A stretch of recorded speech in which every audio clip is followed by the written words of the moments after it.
Their decisions will be released. There's January 6 defendants who claim to have been improperly charged with obstruction of an official proceeding. And right now in Australia, WikiLeaks founder Julian Assange is now officially a free man after pleading guilty to one charge of espionage in a court in Saipan in front of a US federal judge who sentenced him to time already served in prison. Speaking outside the courthouse, Assange's chief US lawyer Barry J. Pollock said Assange should never have been charged under the Espionage Act. He has suffered tremendously in his fight for free speech. Assange spent 5 years in a UK prison fighting extradition to the US. Before that, he spent 7 years in the Ecuadorian embassy. That is Britt Clinette reporting, and the latest news. Traffic and weather next. I'm Ken Weaver, WTN News.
The guaranteed offer is the easiest way to sell your home.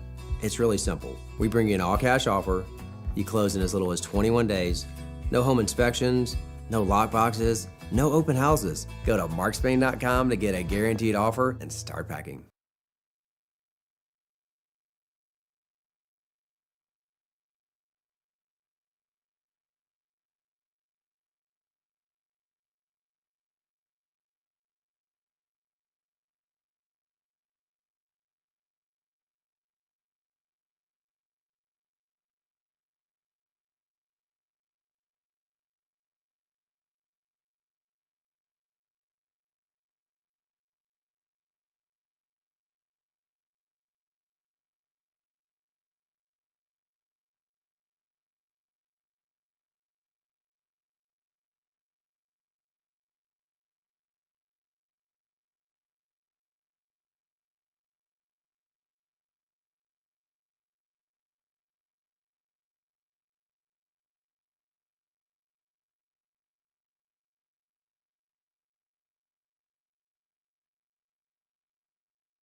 Good morning. It is 9:07 on Super Talk 99.7 WTN. My name is Chris Hand.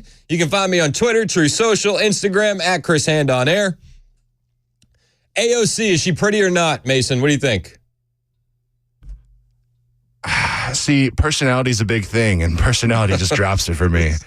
She's It's a net negative when you factor in personality. Yeah, for real. I just can't stand that. She tried streaming for a little bit, and like you really have to have a good personality to stream. And I feel like all of her views were just bots that she had opened extra web pages on to try and get higher streams. Yeah, it's not worth it. I think she's got too much teeth. we no face, all teeth. No, we were talking about that during the Amigos. This is the day before the debate. We're close. And I saw you titled the stream. I was like, you call it Debate Eve. Yeah. I said, all right, I'm done with the Eve stuff. What, you don't like it? I'm not as anti-Eve as Murphy, but that's like his bit. You can rag on it a bit. Yeah, I don't mind. It's not going to hurt my feelings. We don't need to. You know what I mean? Yeah, I get it. Yeah. Encroaching on territory a little bit. Yeah, we're encroaching. So we're not gonna do the Eve stuff anymore. Yeah. I was like, I'd never call this show Thursday Eve. No. Well, you did last week. No, I didn't. Yeah, you did. Did I? Yeah. No. I swear I saw Thursday Eve in there. Don't put I'm going to go back and check the stream. Friday Eve. You did Friday Still, either way, I'm going to Thursday. Either way, I'm going to go back and check. See if it was last Thursday. I'm telling you, you did it. And I made a mental note. Like I gotta tell Mason I'm not doing the Eve stuff. Don't do that crap. And then I come in today and the title was Debate Eve for the episode on Super Talk TV. I'm just testing my boundaries. How far can I go? That's the line. Where can I push you a little bit? That's the line. That's the line right there. It's cut off at Eve.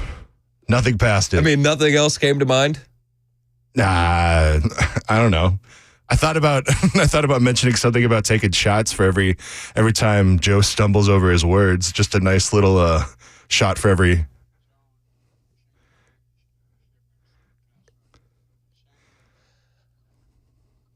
Kawawa. I am worried about anybody that partakes in a drinking game tomorrow. Yeah, I was like, it's alcohol poisoning for sure. It is alcohol poisoning. It's Stay like away from your cars. Yeah, this is one of those times where like I'm grateful I don't drink. Yeah, me either. You don't drink either? I don't drink at all. Yeah. Good for you. I was like, I think I've drank maybe once in my life, and it was last year.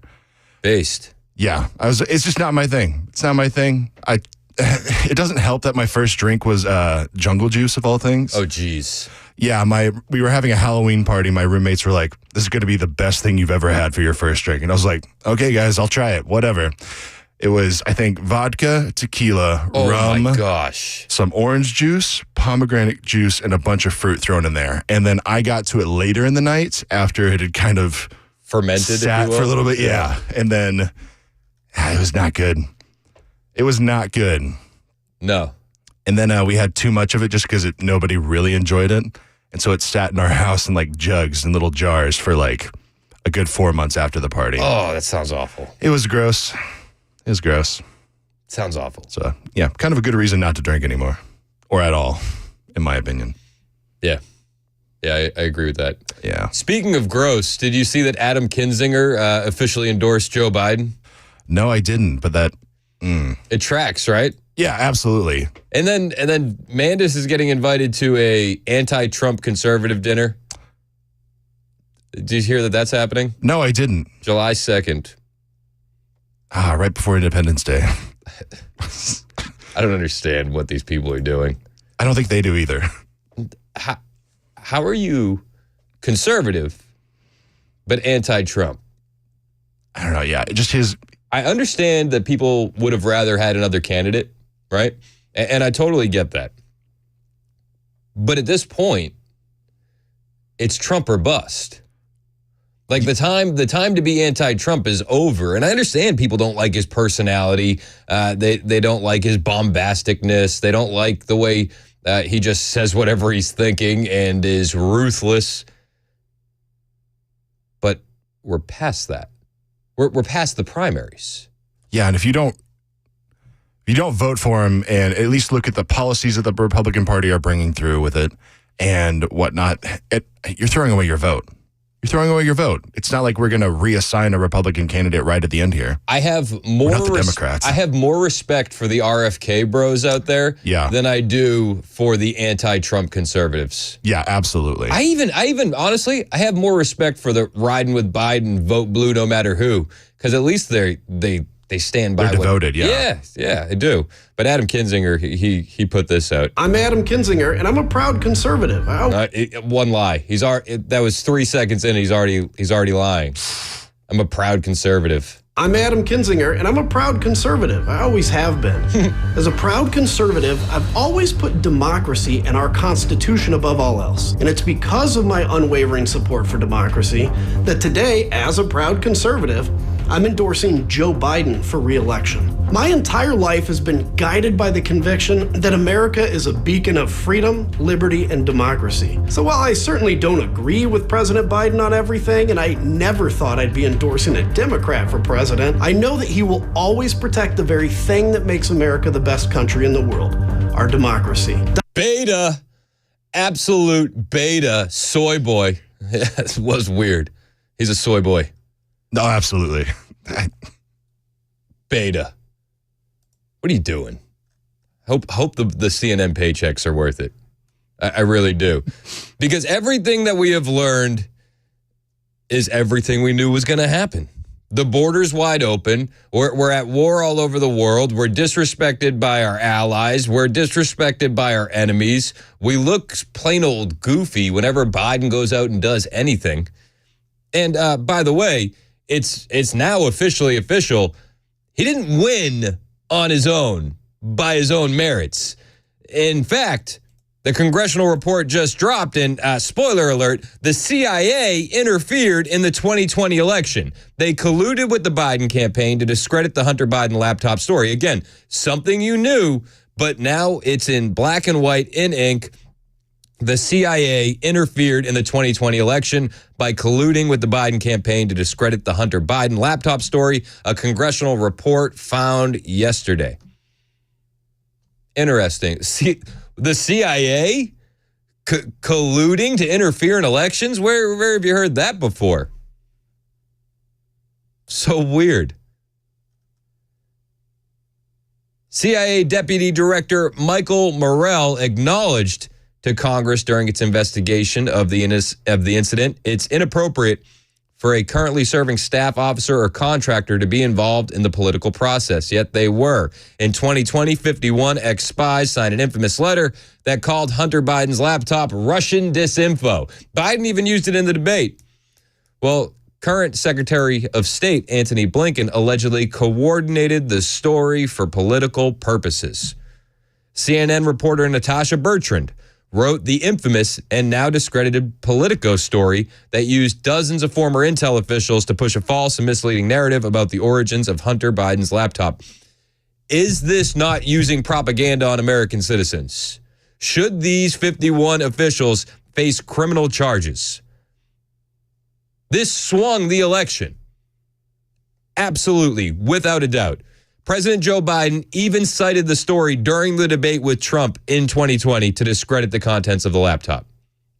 The House Judiciary Report alleged 3 key facts about the CIA's involvement in the 2020 election. You ready for this? High-ranking CIA officials, up to and including then CIA Director Gina Haspel, were made aware of the Hunter Biden statement prior to its approval and publication.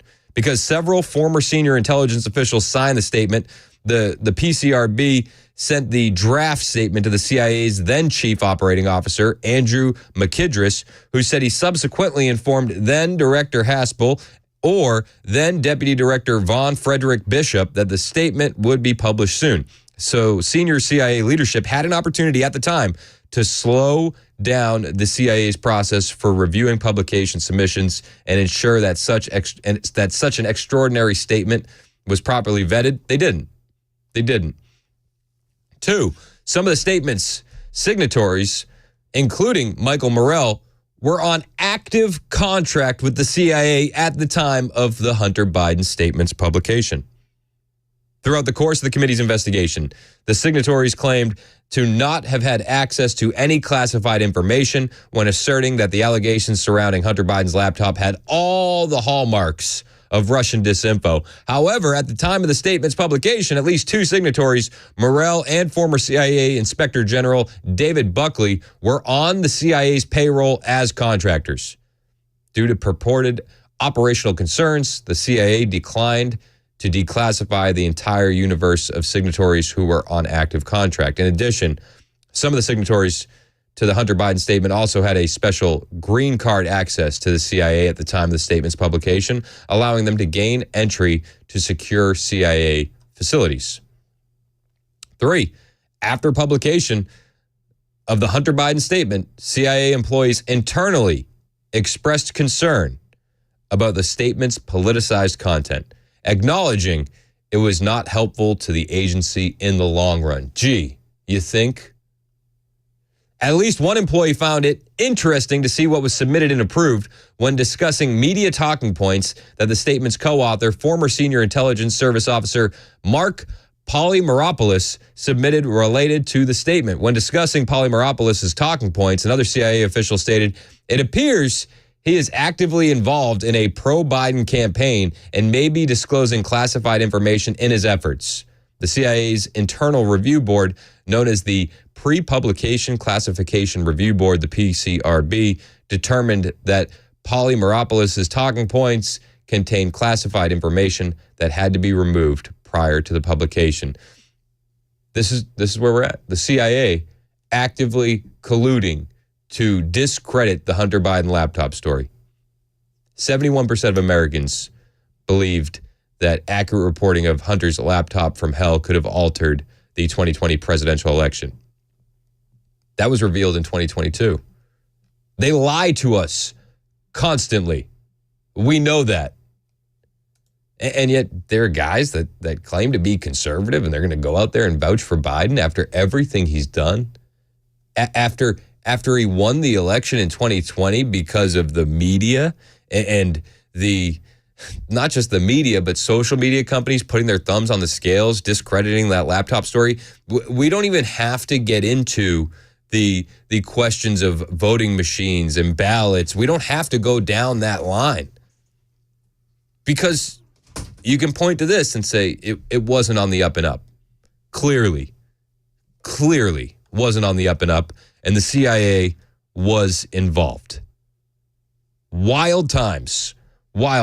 Not shocking, but definitely wild. And when you think about it, in the past couple weeks, I mean, all the stuff that they told us was true, but then they said, yeah, sorry, we weren't telling the truth. From the Snopes, very fine people hoax debunked to this. How many more points do conspiracy theorists need to put on the board before they call the mercy rule because we're running up the score? How many more? Honestly, it's 9:21 on Super Talk 99.7 WTN.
Hey, what's up, guys? This is Matt Murphy for Members Nutrition. I want to tell you about the Members Nutrition difference, and I want to encourage you to go over to the Members Nutrition website. Number one, they believe at Members Nutrition that they can sell vitamins and supplements at a lower cost point, and they're doing it every single day at membersnutrition.com. Number two, they want to make these products right here in the United States of America, not from some overseas company, and they do that every single day. I encourage you to go to membersnutrition.com. You'll get 50% off your purchase price at checkout. You don't have to put in any codes. Just go to membersnutrition.com. Once again, membersnutrition.com.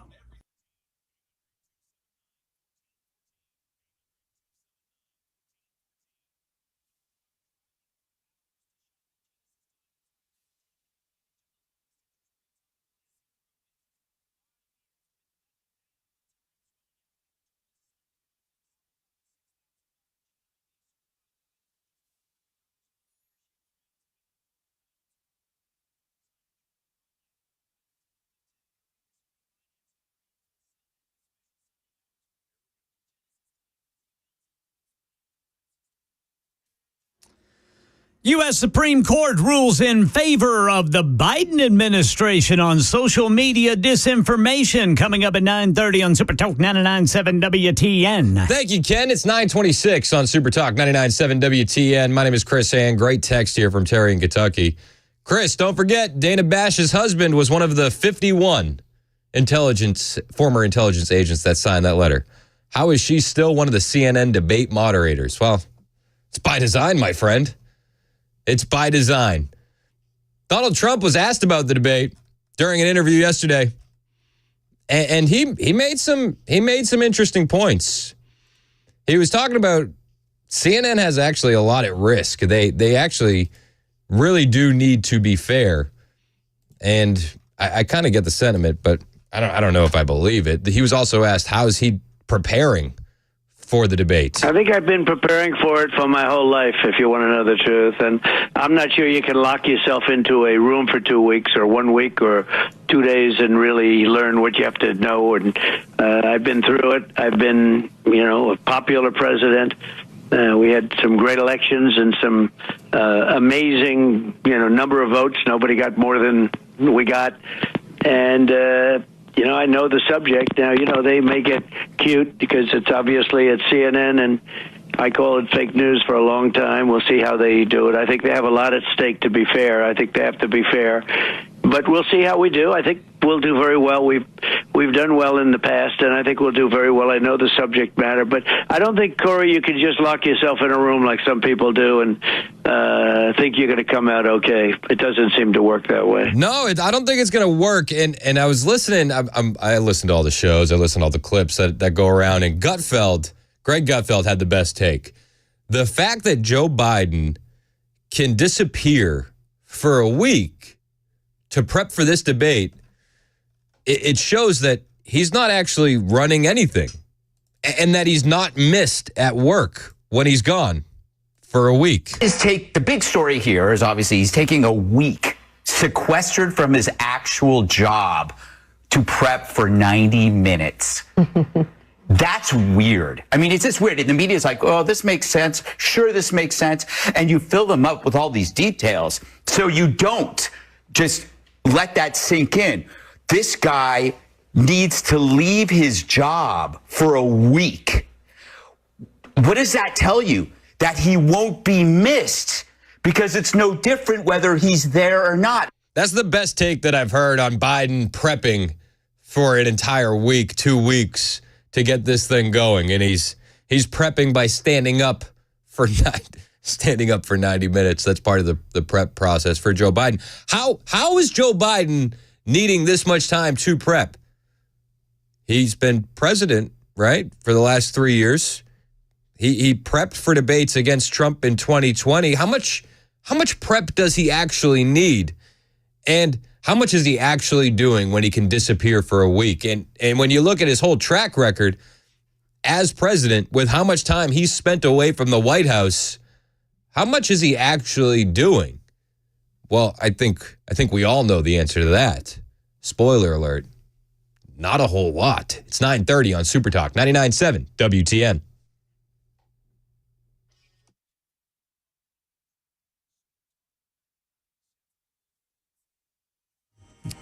I'm Ken Weaver with your top stories. Got the full forecast in 2 minutes, and here comes those Supreme Court decisions. The one released half an hour ago rejects a challenge to the Biden administration contacting social media companies about alleged misinformation on COVID-19 and the 2020 election. This 6-3 decision says the plaintiffs did not have legal standing to sue.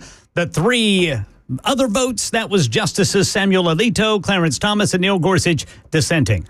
Right now in Middle Tennessee, police in Goodlettsville say they arrested a man who was covered in blood yesterday. News 2 says officers were dispatched to a stabbing call Monday night on Alto Loma Road. They found a woman bleeding from the neck. They say they caught 43-year-old Derek Tidwell coming out of the back door of a home after allegedly attacking the woman with a box cutter knife.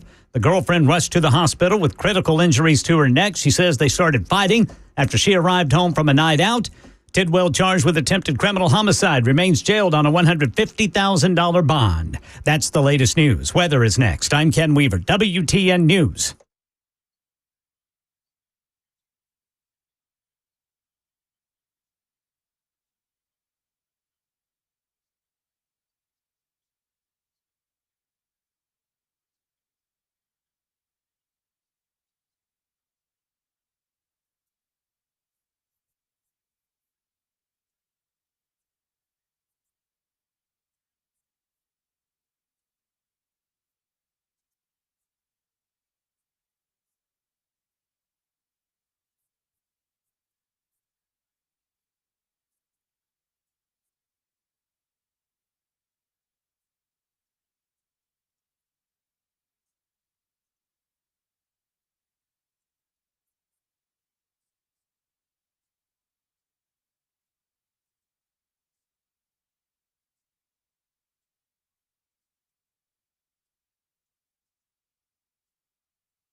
937 on Super Talk 99.7 WTN. My name is Chris Hand. You can find me on Twitter, True Social, Instagram, at Chris Hand on air. Don't forget, the big debate watch party happens tomorrow night, Hop Springs in Murfreesboro. We're going to have a fantastic time. Brian's going to be doing his whole show out there live starting at 3. The party kicks into overdrive around 6. We're going to be hanging out, doing our thing, and then watching the debate with you. Everybody's invited. It is free to join. I'm going to be there. I'm bringing my whole crew. Kids want to come, so they're gonna be there for a little while. You know, I have all my friends coming. I want you to bring all your friends too. It's going to be a party. But there are things happening in the world other than the debate. SCOTUS had a big decision come down yesterday, and Anthony in Nashville wants to talk about that. What's up, Anthony? Hey, what's going on, bud? How we doing? I'm just disappointed because had it not been for Elon, we would be experiencing 2020 all over again. I'm just going to say that right now. Yep. I mean, who knows what will happen up until that point, but this is disturbing because, as you already know, if you're on anything other than X, your voice will be suppressed and this whole nonsense. This is actually shocking considering the justices that sided with them. I'm just like, where's your spine gone? It's just absolutely sad. It's a sad day. It's like walking through a sad day for America, and we just to keep getting them, and that's just kind of also disturbing. I don't know what to do here. Yeah, I mean, I don't like the government interfering in this process, but I took it as more that it seems like if you're the White House, you're allowed to contact these social media companies. Well, I guess I wouldn't necessarily care if they were just contacting, but they were obvious evidence that they were actually pressuring and threatening people. So I totally agree with that, but I think that the main point here is that you're allowed to contact them. And then from there, it's who's in charge of these social media companies. So like you said, with Elon in charge of Twitter now, they can contact Twitter all they want in 2024, and he's going to say kick rocks. They can contact True Social all they want. They'll say kick rocks. Rumble. I agree. They can contact Rumble all they want, and they'll say kick rocks. I agree as well, yeah. I think that we're definitely in a different social media environment today than we were in 2020. That's without a doubt. I just hope they don't try to warp this into something that they always know that they will do, because they're twisted and demented minds that somehow when SCOTUS says do this or when the government says do this, they always find another way, which is concerning in and of itself. That's all I wanted to talk about, though. No, hey, I hear you, man, and I can go either way on it, and I get where you're at. I really do. I mean, there's a bunch of Supreme Court decisions that are coming to a climax, if you will. They're set for a huge week. They had the social media decision. They're going to be going on Trump's immunity claims. They're going to talk about the Jan 6 obstruction charges. They're going to talk about the Florida, Texas social media laws, the federal agency powers. Should courts defer to a federal agency's reasonable interpretation of ambiguous laws? It's going to be a wild week to next week for SCOTUS. Brian in Clarksville, you're next on Super Talk. What do you want to talk about, man? Hey, Chris. Yeah, it's Biden. Worries me is that Biden here is supposedly in charge of our country. He has to take 2 weeks off to go ahead and get ready for Trump.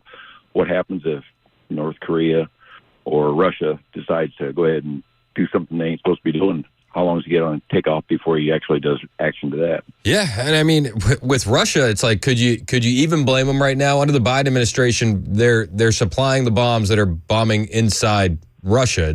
I read a report that says, American contractors are going to be on the ground there soon in the Ukraine conflict. It's like, it seems like every step of the way, Biden is really, really instigating this up into a full-scale war.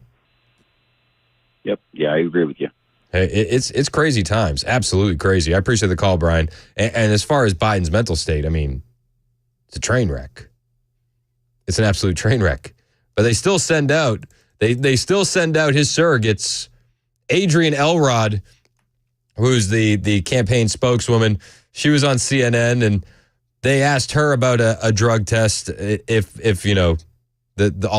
everybody's talking Biden should take a drug test. Biden should take a drug test. So they asked Adrienne Elrod her thoughts on that. President Trump asking President Biden for a drug test going into Thursday night. What's your reaction? I mean, I don't even really know what to say about that. I worked on Hillary Clinton's campaign.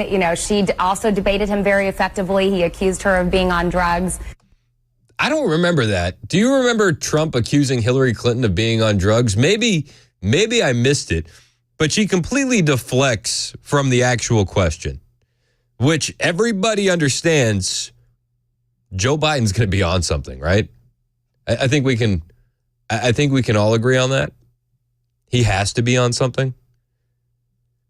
I mean, he's preparing standing for 90 minutes. That's one of the things that he's preparing. Trump was asked about that during his interview on Newsmax yesterday, on Biden practicing standing for 90 minutes. Well, if I have to practice standing, we have ourselves a big problem. Now, I had heard that too. He's practicing how to stand or something standing. And now, look, let's see what happens. I hope everybody does well. I hope we all come out as a nation, but our nation's in trouble. We've never been in trouble like this. We've never been so embarrassed as this. And we have to change presidents. He's the worst president in history. And we have to get change. When you have millions and millions of people pouring in from other parts of the world, not just South America, all over the world they're coming from, and they're coming from prisons and mental institutions. You have all of this happening, and you have massive numbers of terrorists.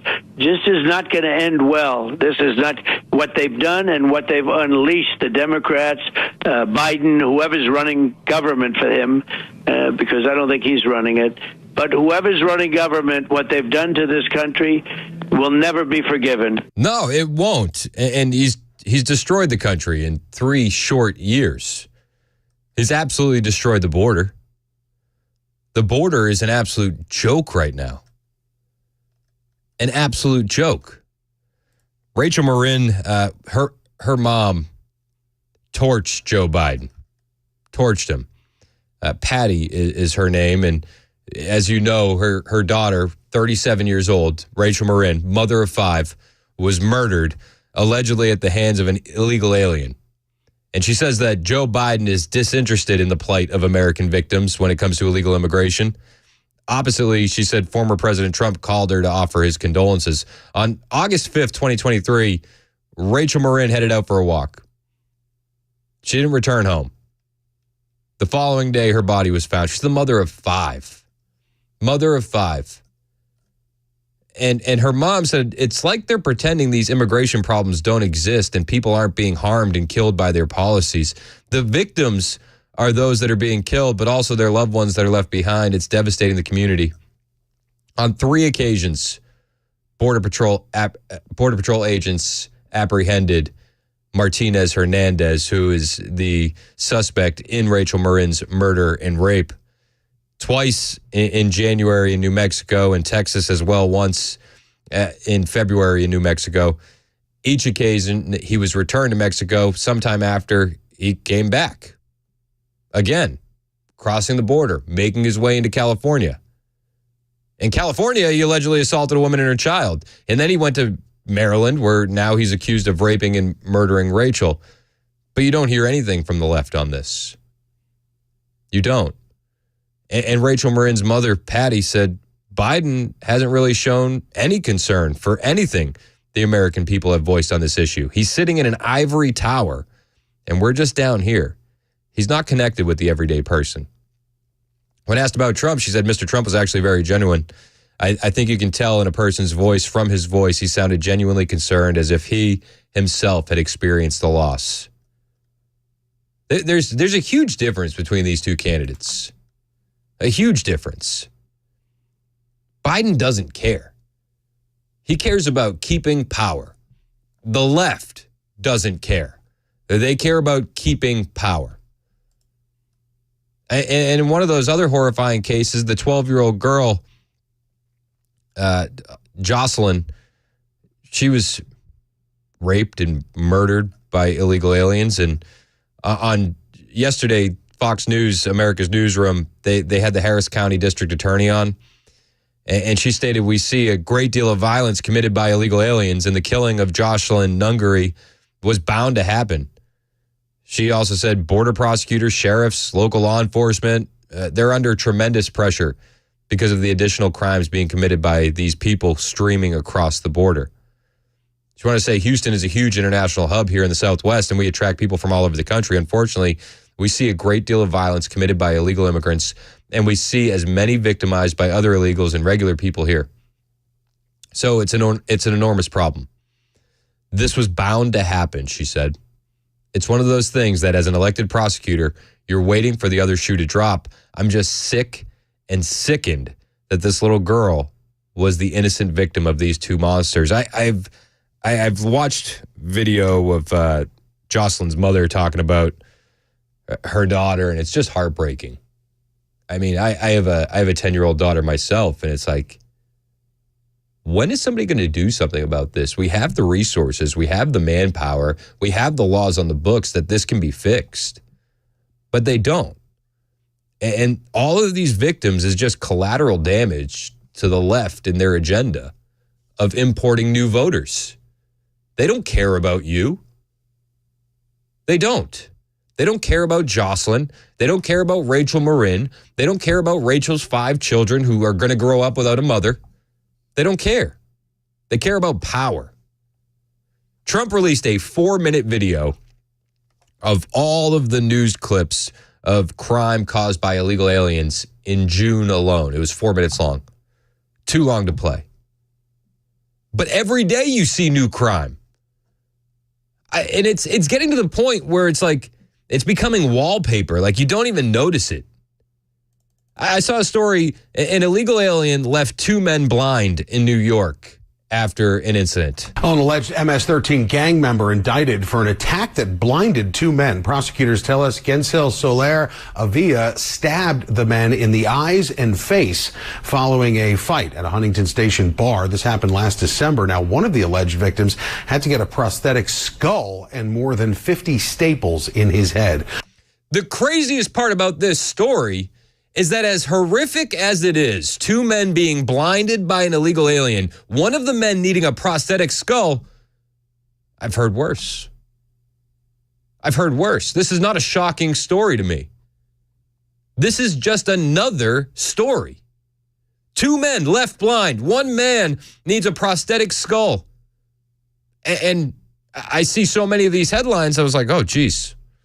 All right. Add it to the stack. Add it to the stack.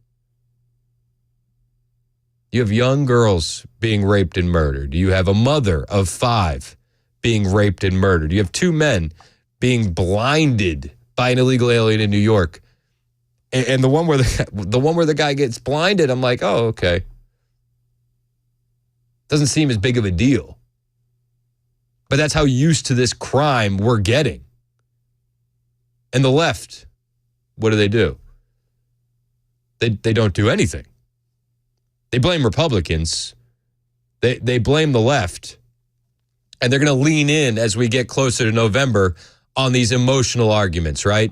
They're going to talk about, oh, women need their health care rights restored. Trump wants a national abortion ban. They're leaning on that. They're going to lean in on gun violence. They're going to stay far away from the border.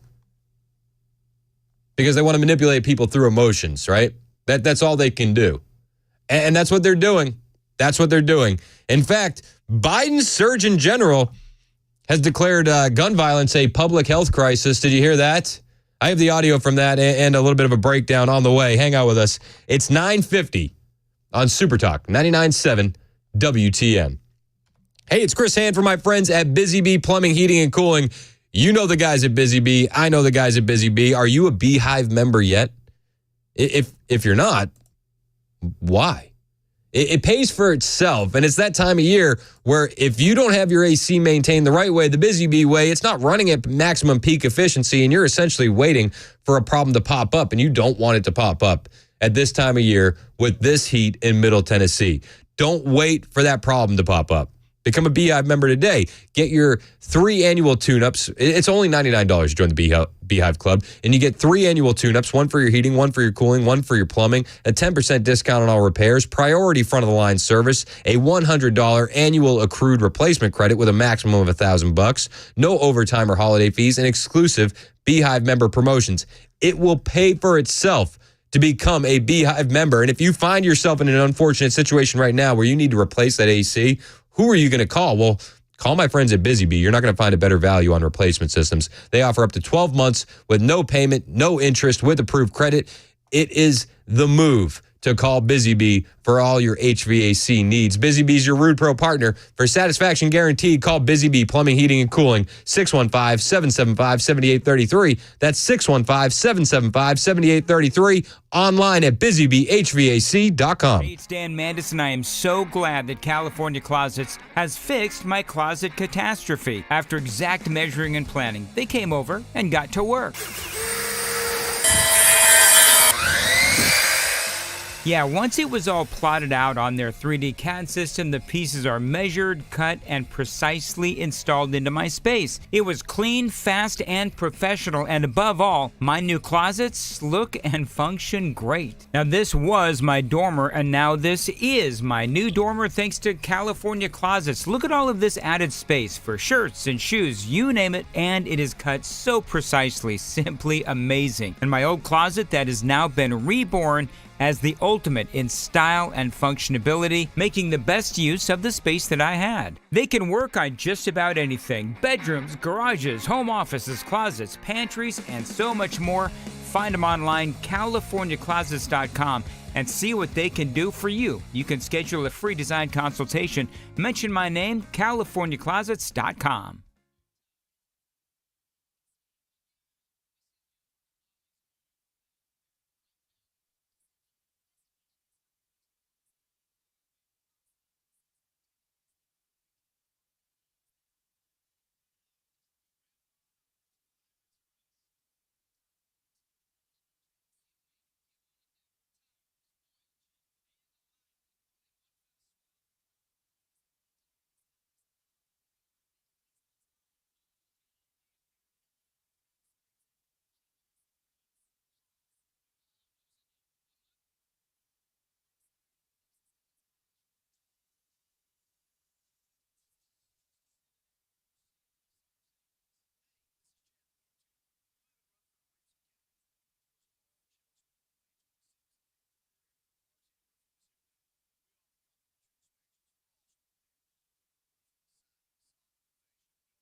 SCOTUS rules in favor of the Biden administration. Julian Assange is a free man, and 50 years ago today, a pack of gum made consumer technological history. Coming up at 10 on Super Talk 99.7 WTN. Thank you, Ken. It's 9:58 on Super Talk 99.7 WTN. I'm Chris Hand. Lisa's been waiting on the line. She wants to talk about immigration. What's up, Lisa? You're on Super Talk. Hey, Chris. How we doing? I'm really enjoying your show, so thank you for being on. Oh, appreciate you. I am just frustrated by the number of people who think that Joe Biden's just being shielded from all of this nonsense at the border. I talk to friends who say, he doesn't really know what's going on, and I don't believe that for a second. It's like the mother whose husband is molesting their child and claiming she doesn't know. He is absolutely responsible as the president, and that blood is on his hands. Yes, what do you think? 100%. And if people think he doesn't know what's going on, then he needs to leave. Right, it's your job to know what's going on. And if you're on the left and your defense is, well, he doesn't know, he's being shielded, well, that's even worse. I agree. Thanks so much. Hey, I appreciate you calling in, Lisa, and thank you for listening. Yeah, if the defense is, well, Joe's being shielded, Joe doesn't know what's going on, that makes it worse. He's not your child that you're covering their ears of just to make sure he doesn't lose his innocence. Yeah, he's the leader of the U.S. He's the leader of our country, and he should be knowledgeable on all the topics. 100%. For sure. 100%. He doesn't know what's going on. Oh. Is that a good defense? Okay. No, it's not a good defense at all. Not a good defense at all. But at least he's focused on what he should be focused on, the debate, right? Also, with the debate, he has 16 people with him preparing. What do you need 16 people for? My theory, they're all working on a choreography where they have fish lines tied around each of his limbs. And they're trying to puppet him across the stage. They can't use cue cards, but they just said nothing about puppeting. They said nothing about puppet strings. That's actually a good take. They said nothing about that. It's 10 o'clock on Super Talk 99.7 WTN.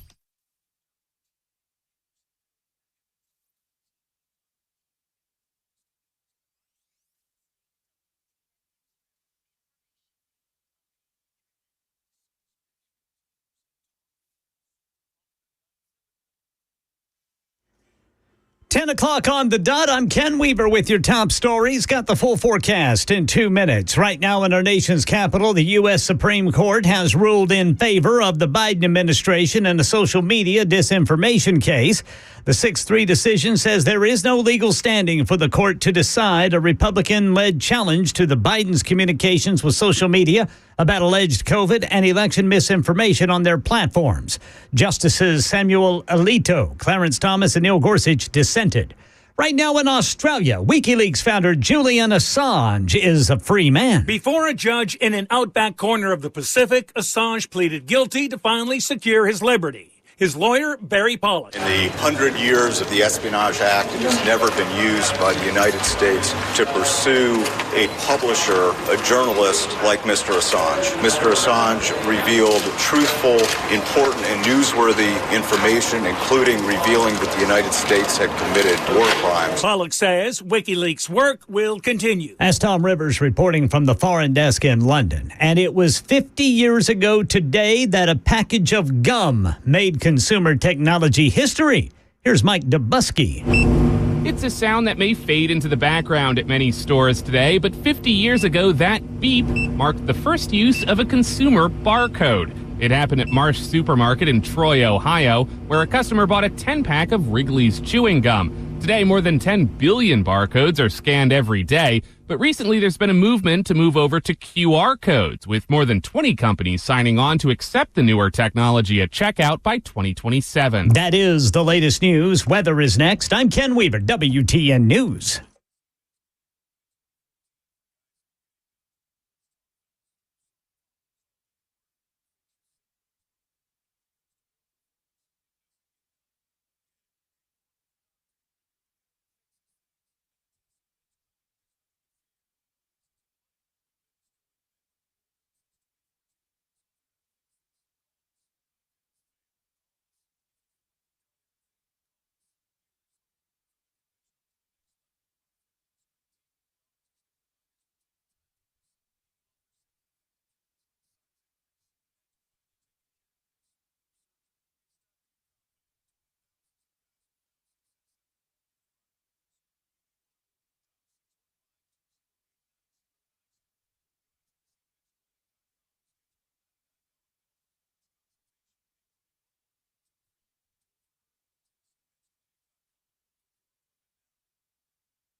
So yes, eggs and milk, and there were grocery things that were up. It has gone down. It has gone down since 2022. Gas prices, because of the actions that this president took, and let's not forget there was an invasion, but Russia did obviously into Ukraine that caused gas prices to tick up. The president took action, tapped the SPR, and we saw gas prices go down.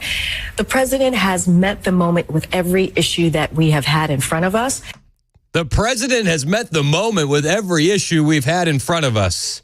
That was Karine Jean-Pierre on an interview with MSNBC, MSDNC, MSBS, whatever you want to call it, Trash Network, trash press secretary, doing trash things. The president has met every moment that's been in front of him. The president has met the moment with every issue that we have had in front of us. What do you think about that? 615-737-9986. Has Joe Biden met the moment? I mean, when you look at the border, it's hard to say that he has. When you look at the deaths of Laken Riley, Rachel Marin, Jocelyn Nungary, are you kidding? He's met the moment. He's met the moment. And there's a new House report when it comes to Jocelyn Nungary, the 12-year-old, 12, who was raped and murdered brutally by 2 illegal aliens. And this is going to make you upset. The Department of Homeland Security had available detention space to keep those 2 individuals detained. I'll say it again. The Department of Homeland Security had available detention space to keep those 2 animals detained. That's a report from our own Mark Green, who's chairman of the Homeland Security Committee. According to Harris County, Texas prosecutors, Venezuelan illegal aliens, 22-year-old and 26-year-old, I'm not going to even say their names because why, they murdered Jocelyn Nungary on June 17th. Brutally raped her for hours. They had marks, defense wounds on them when they were captured. Martinez Rangel was apprehended at the U.S.-Mexico border near El Paso, Texas on March 14th. That same day, he was released into the U.S. Interior on an order of recognizance with a notice to appear before a federal immigration judge. As the committee report notes, federal data shows that 4 days before his release from DHS custody, ICE had about 2,500 detention beds available.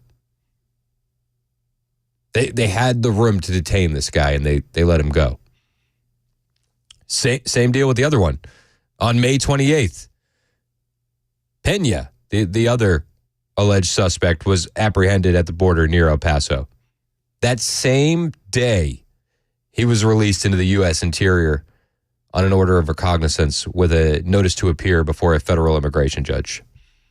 Likewise, the data shows that when DHS released him from its custody, they had about 5,000 detention beds available for use. They could have kept them detained. And Karine Jean-Pierre will go on the news and say this. The president has met the moment with every issue that we have had in front of us. Not the border. Tell that to Jocelyn's mother. R.J. Homan, president of the National Immigration Center for Enforcement and a visiting fellow at the Heritage Foundation, told Breitbart News that under President Joe Biden and Alejandro Mayorkas, every form of detention has been quietly morphed into catch and release. Every form. And you go back a little while to Laken Riley, and a similar scenario occurred with Laken Riley. She was murdered in February in Georgia, allegedly at the hands of a Venezuelan illegal alien. That monster crossed the border in September of 22 near El Paso. And he was released into the U.S. Interior. At the time that he was released, 8,100 ICE detention beds were available. The president has met the moment with every issue that we have had in front of us. Tell that to Laken Riley's family. Has he met the moment? What a joke. What a joke.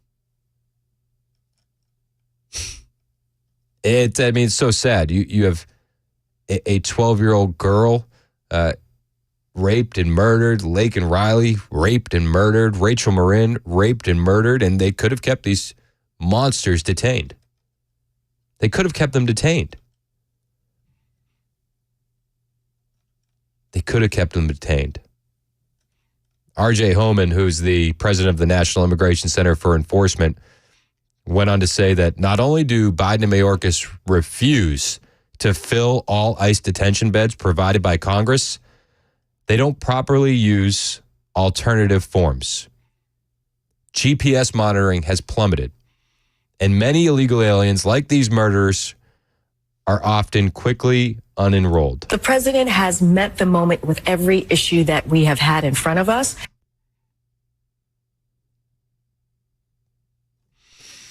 Every moment. Every moment. Byron Donalds and Senator Bill Hagerty have introduced two pieces of legislation. They're sitting in the House and Senate that would address the DHS's insistence on mass releasing these illegal aliens into American communities. It's called the Reshape ATD Act. It would require the DHS to use all available ICE detention space to detain illegal aliens. Only once all detention space is utilized could the DHS place these illegal aliens on ATD. Those illegals would then have to be GPS monitored for the entirety of their court proceedings. Is Joe Biden going to meet this moment? Similarly, Rep. Troy Nils out of Texas, he introduced the Accountability Through Deportation Act to permit federal immigration judges to order the deportation of migrants who violate the terms of their release from DHS custody. Coinciding with Jocelyn's murder is the Biden administration's massive inflation of ICE's non-detained docket. These illegal aliens known to DHS, but who are not in federal custody, instead living freely in the United States. The president has met the moment with every issue that we have had in front of us. Today, we have about 7.4 million illegal aliens on ICE's non-detained docket, exceeding 2 years of American births. Until Jocelyn's murder, Martinez, Rangel, and Pena were among the millions on that docket. At the current pace we're on, more than 8.5 million illegal aliens could be on the docket by the end of 2024. The president has met the moment with every issue that we have had in front of us. Where's Biden and Mayorkas on this one? Scott in Thompson Station, you're next on Super Talk. What's up, man? Hey, I just wanted to comment on the Jean-Pierre. She specifically mentioned, I think she said the price of eggs are down, the price of gas is down, which is true. But when Trump was president, the price of gas was lower than what it is now, and the price of eggs were lower than what it is now. And then she mentioned the whole Russia thing. Well, and you can't say prices have gone up 200% and then they drop 20% and be like, wow, that's a win. Look at we dropped prices 20%. You know? No, you're absolutely right. But the problem with MSNBC is they would never challenge her like you and I would. We would go back and say, hey, eggs are down, but they're $6 a dozen. When Trump was president, they were $1.99 or $2, whatever they were. I mean, obviously they were lower. And then the whole Russia thing. I mean, you know, she's nuts because Biden reversed all of Trump's policies for relying us to be independent of oil. Yep. And when they did that, that allowed Russia to drill and sell their oil. Yes. And drove our prices up. So she's wrong on every count. And, you know, I know she would never be interviewed on a conservative network. And if she said that, I would think the conservative network hosts would challenge her just like you and I would by saying, prices are down, but they're not as low as they were when President Trump was. And when it comes to the border, you know, they told us for 2 years that the border is secure. And then in January of 2024, they switched to it's the Republicans' fault that the border is not secure. This is President Biden meeting every moment, right? Yeah. You're right on. You're preaching to the choir, but I know. I mean, I know they didn't secure the border. They haven't secured the border, and they won't. I can't imagine how. Well, they won't because they think that all these illegals that come in will vote Democratic. Yep. That's what they think. That's the main reason why. And I know your listeners know that. That's the reason why. But, you know, I don't know how these guys can sleep with all these murders by illegals of our citizens. Yeah, I mean, I hope that the power and the money was worth it. You know what I mean? Because that's what they're doing. Well, they're essentially treating Americans like pawns. You play chess, Scott. Would you be okay sacrificing a pawn or two to get to your final goal? Yeah, I mean, you're absolutely correct. That's how they treat us. That's how they look at Rachel Marin. That's how they look at Laken Riley. That's how they look at Jocelyn Nungary. They're pawns. Yeah. They don't care. I hope. Right. I mean, I do hope Trump with the debate tomorrow is civil and doesn't throw Biden under the bus like he did in his Republican debates against his other people. But he needs to stick to the issues. Just stick to the issues. You know, and I think he'd do great. You know, I think we all remember the first debate with him and Biden. You know, Trump didn't do so good. He needs to do well on this one, and he just needs to stick to the issues and don't throw Biden under the bus. Don't make fun of him, and just stick to the issues. I'm with you, Scott. I appreciate the call, man.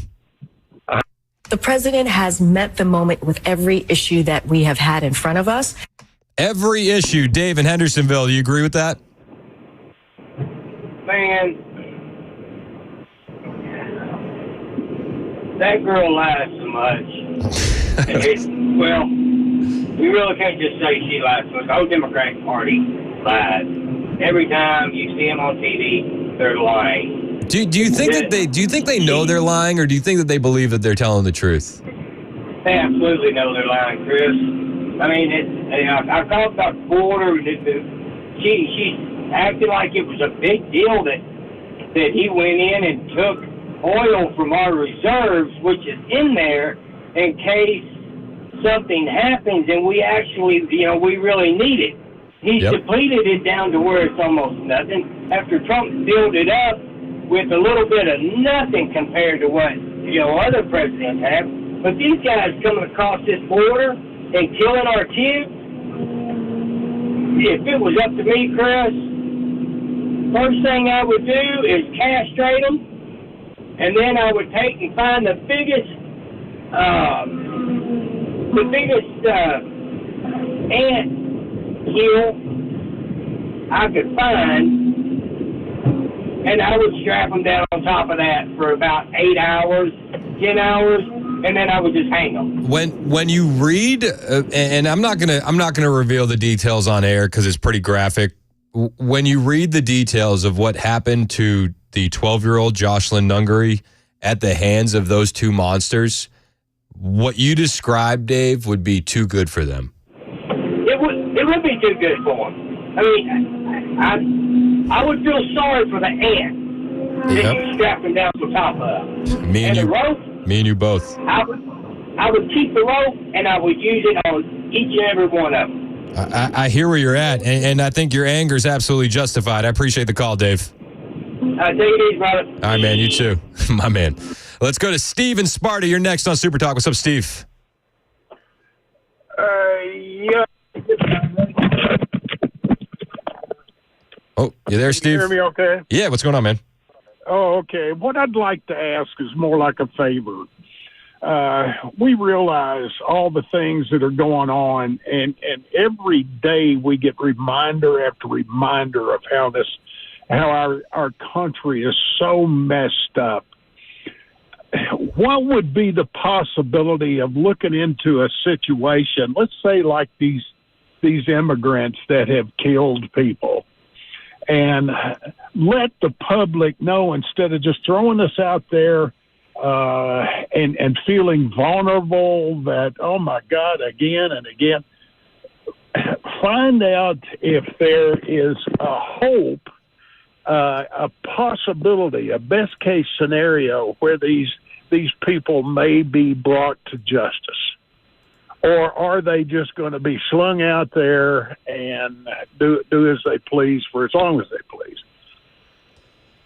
Give us some idea if there's a good justice result that could come out of it. I mean, it looks like it's going to be life in prison on taxpayer dimes. Well, is that the result you want? I'm not sure. I'm not sure that is a good result. Well, it may be for the rest of their life on taxpayer dollars, but is the taxpayer dollars going to be the equivalent of saving a life? No. Down the road? I mean, what you've just told me is they're going to be in prison for the rest of their life.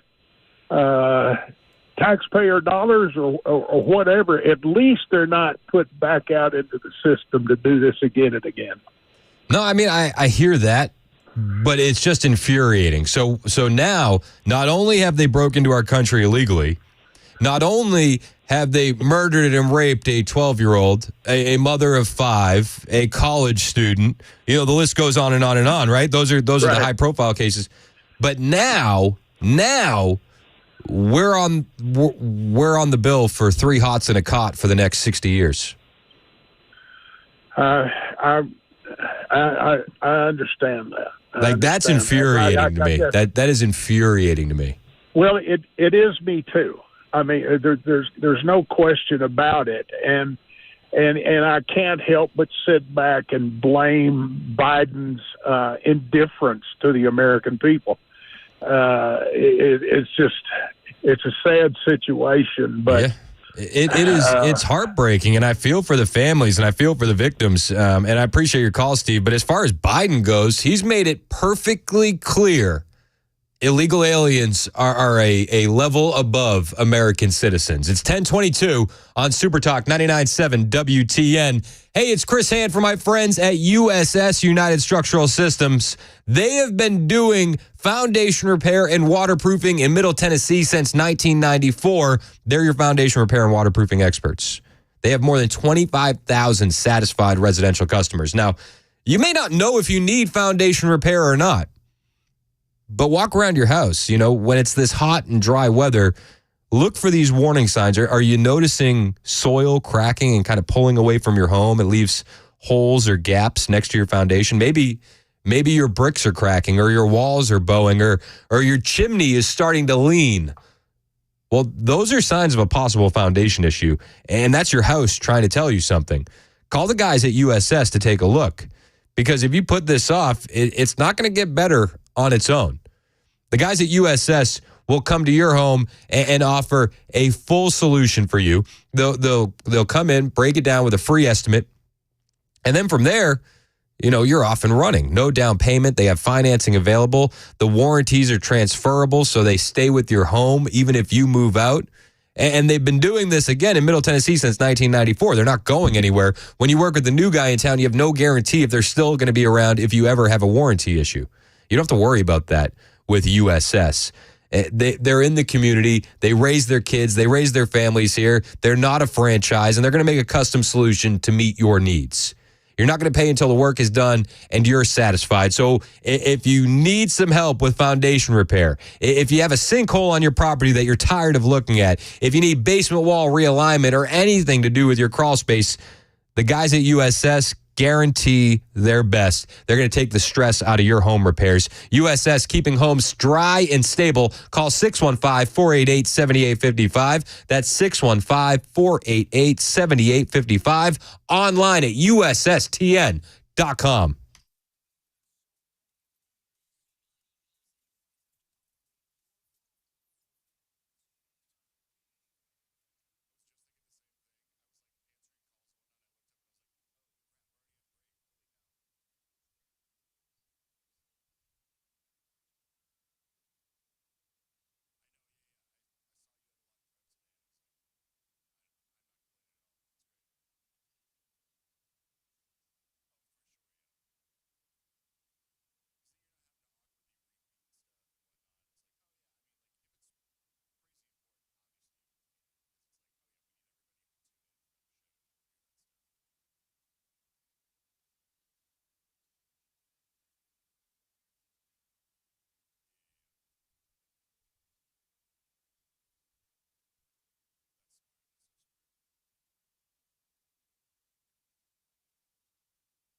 Hey, what's up, guys? This is Matt Murphy for Members Nutrition. I want to tell you about the Members Nutrition difference, and I want to encourage you to go over to the Members Nutrition website. Number one, they believe at Members Nutrition that they can sell vitamins and supplements at a lower cost point, and they're doing it every single day at membersnutrition.com. Number two, they want to make these products right here in the United States of America, not from some overseas company, and they do that every single day. I encourage you to go to membersnutrition.com. You'll get 50% off your purchase price at checkout. You don't have to put in any codes. Just go to membersnutrition.com. Once again, membersnutrition.com.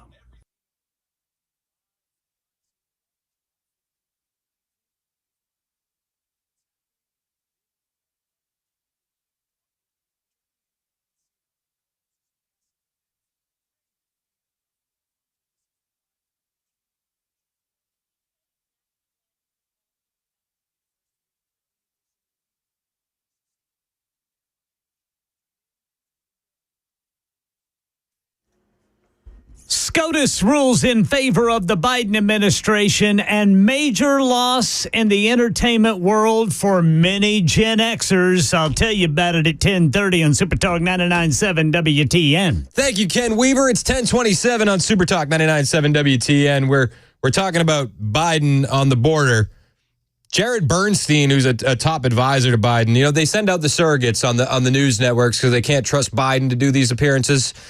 So he's on, I think this was MSNBC, and he said, listen, Biden's always wanted to secure the border.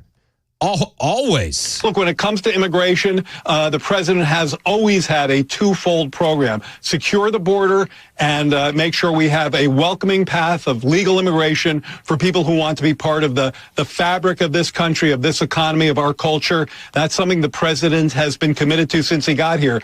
Yeah, I don't know about securing the border, but he's definitely been a huge proponent of making these illegal alien citizens, and we've seen that time after time after time. Tommy in Nashville, you're next on Super Talk. What do you think, Tommy? Well, my first question is, during the pandemic, they shut down all the business, shut down society as a whole, and did it under the guise of, if we can save one life, it's worth it. Yep. But they cannot shut the border. And we talk about the high-profile cases, but how many thousands of low-profile cases happen daily to citizens, and they refuse to do anything? It's like American citizens no longer matter. We are irrelevant to this administration. You're absolutely right. And they make that very clear every single day. It's ludicrous. I mean, it just is infuriating. I mean, we know how wrong what they did through the pandemic was. Yep. That's all been proven. Yep. And then they want to flip the script and say, oh, we can't inconvenience the illegals, so you have to tolerate this. Yeah. How much longer are we as a society going to tolerate this? I mean, it does seem like we're going to tolerate it till November, right? It does feel that way. But why? I mean, it's infuriating. It absolutely is. And I'm worried about the amount of illegals from enemy countries that are here in November when Trump wins. Yeah. What's going to happen? And then they're going to try and blame it on Trump because he's the president. Yeah. Oh, 100%. 100%. But we know that they're coming in under Biden. You're absolutely right, Tommy, and I appreciate the call. Under Biden, we've had more terror watch list suspects come through that southern border than ever before. This is all happening under Joe Biden. NBC reported yesterday more than 50 illegals with ties to an ISIS-affiliated smuggling network are on the loose in the U.S. after they were released by the Biden administration. Tonight, NBC News has learned more than 50 migrants with potential ties to an ISIS-affiliated smuggling network are at large in America. Many illegally crossed the border and were released into the U.S. by Border Patrol because there was no information suggesting terror ties at the time. Now, their whereabouts are unknown as immigration agents look to arrest them. Oh, they no idea where they are. How convenient. This is the border. on the Biden administration. I'll take more of your calls next. I see King, Will, Carl, Mike, Glenn. We'll get to you guys after Ken Weaver's newscast, which starts right now.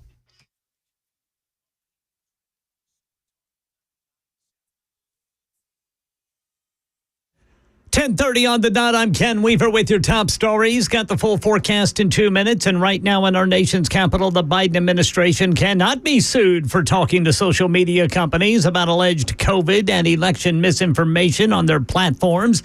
That's what the 6-3 Supreme Court ruling this morning says, written by Justice Amy Coney Barrett and 3 conservative justices dissenting, Samuel Alito, Clarence Thomas, and Neil Gorsuch.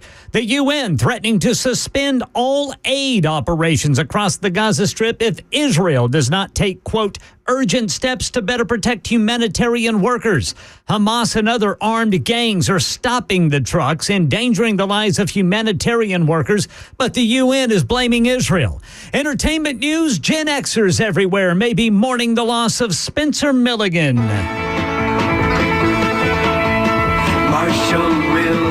He played Will and Holly's dad, Rick Marshall, in the 1970s Saturday morning children's series Land of the Lost. The obituary says Spencer Milligan passed away on April 18th at his home in Wisconsin.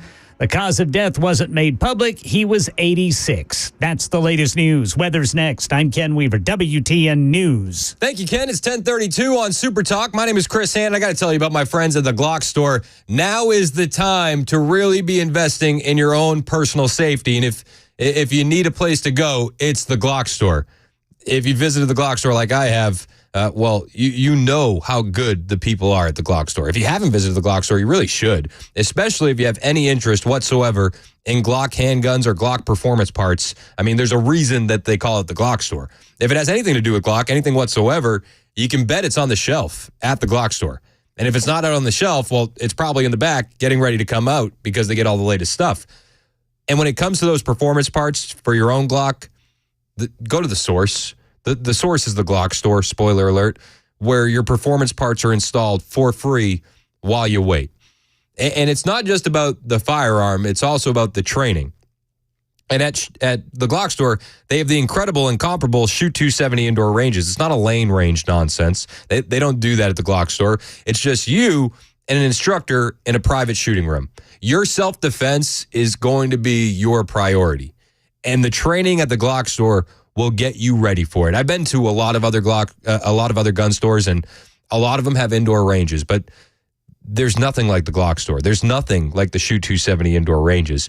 Once I went to the Glock store, I knew I found my favorite place to buy and to train, especially to train. If you need to train, the place to do it is at the Glock store on Air Lane Drive, just off Elm Hill Pike and Briley Parkway. The Glock store and glockstore.com, minutes from the airport, worth the drive from anywhere.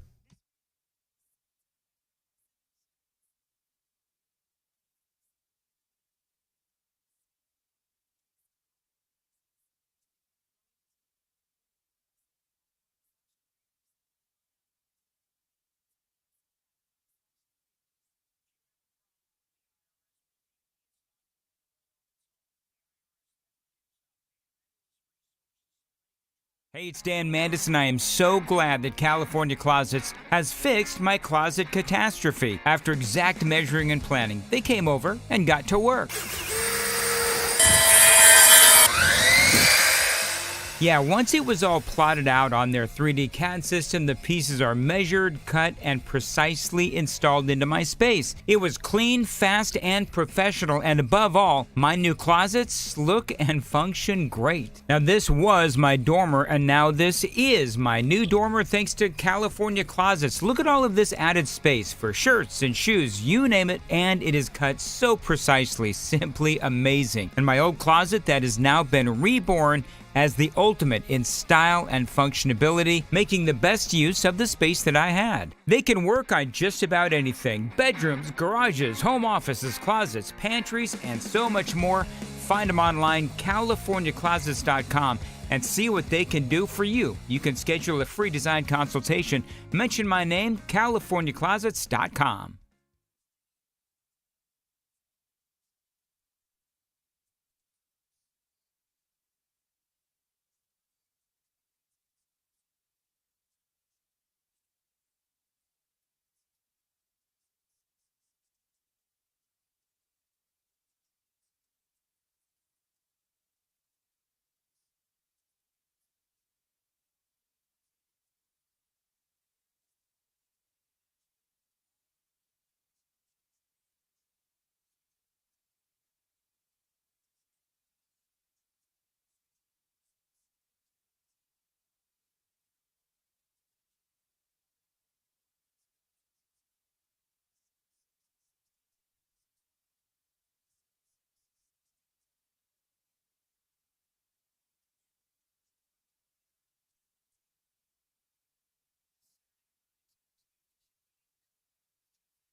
1037 on Super Talk 99.7 WTN. My name is Chris Hand. We're talking about the border and the fact that when it comes to the murders of Laken Riley and Jocelyn Nungary, DHS actually had detention space available for those alleged killers, those monsters, those animals.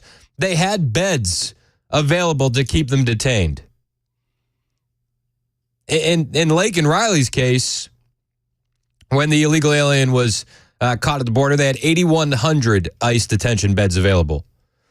In Jocelyn Nungary's case, they had about 5,000 detention beds available for one of the illegal aliens and about 3,100 for another illegal alien, yet they chose to not detain them at all. They let them free into the U.S. interior where they committed horrific crimes. And there's more disturbing news coming out of the Biden administration. They're actually going to be closing the largest ICE detention center in the U.S. So you're going to have even more illegal aliens on the street. The Biden administration is closing the nation's largest ICE detention center. Despite, 7.5 million illegal aliens remaining free in the U.S. while they're awaiting their court hearings or deportation, the South Texas Family Residential Center in Dilley, Texas, it's about 75 miles southwest of San Antonio. It's capable of holding almost 2,500 illegal aliens, and they're going to close it down. They're going to close it down. ICE said that they will replace the facility with 1,600 new beds at other centers in the region. So doing some quick napkin math, we're losing almost 1,000 spots for illegal aliens by closing this center. Former Immigration and Customs Enforcement Field Office Director John Fabritori told the New York Post that the decision shows not just a lapse in judgment, but a deliberate act of amnesty through inaction. Amnesty through inaction. Sounds about right for the Biden administration. Let's go to Glenn in Franklin. You've been holding for a minute. Glenn, you're next on Super Talk. What's up, man? Well, thank you. Thanks for taking the call. I appreciate everything you guys do on the radio to let us know the truth and what is happening in our country that has spiraled down into just a terrible situation. I'm an older senior. I'm a veteran.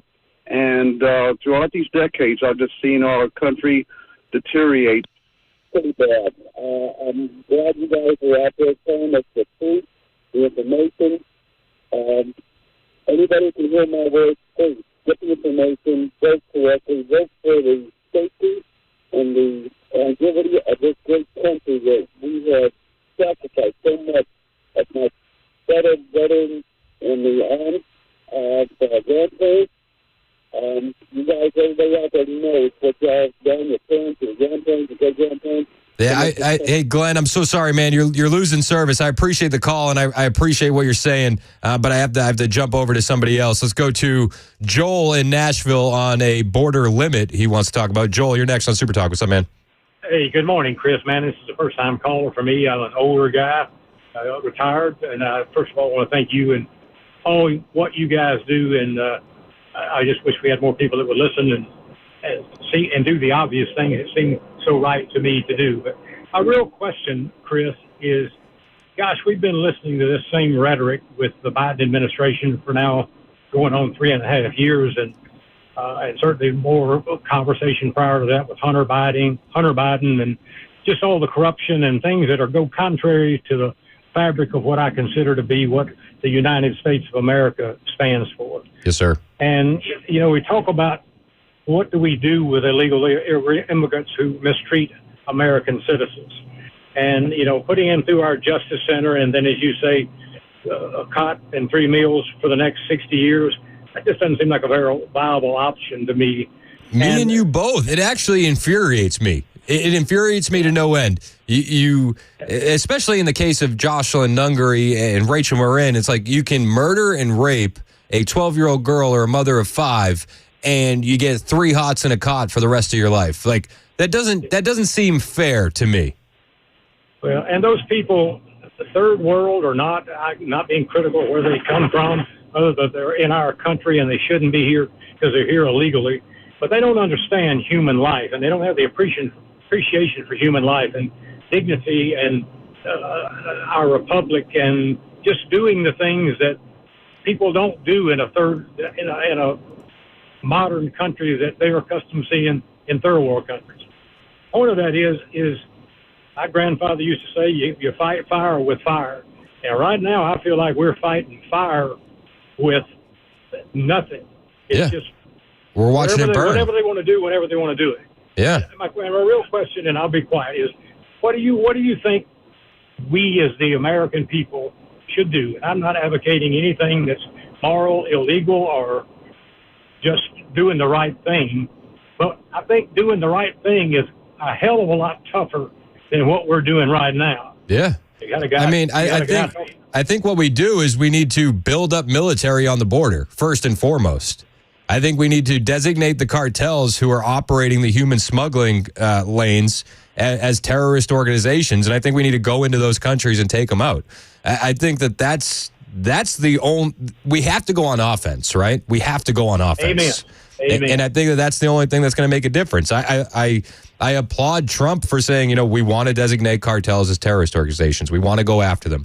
We want to have mass deportations. I think that those are the only real solutions.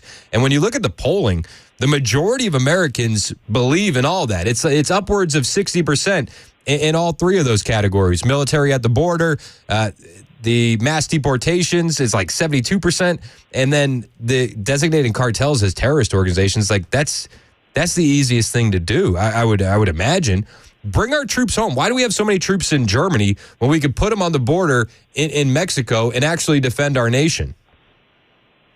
Well, I'm certainly not advocating something that we shouldn't do, but there's 350 million people in the United States, and there's a significant number of us that are armed or just feel like I'm tired of this stuff and we need to fix it. And as long as the current administration is in place, that's not ever going to happen. Yep. And I think there's another measure, and maybe I'm not advocating revolution or something that just doesn't make sense. But what's working right now doesn't make sense, and we got to be stronger. We have to be tougher.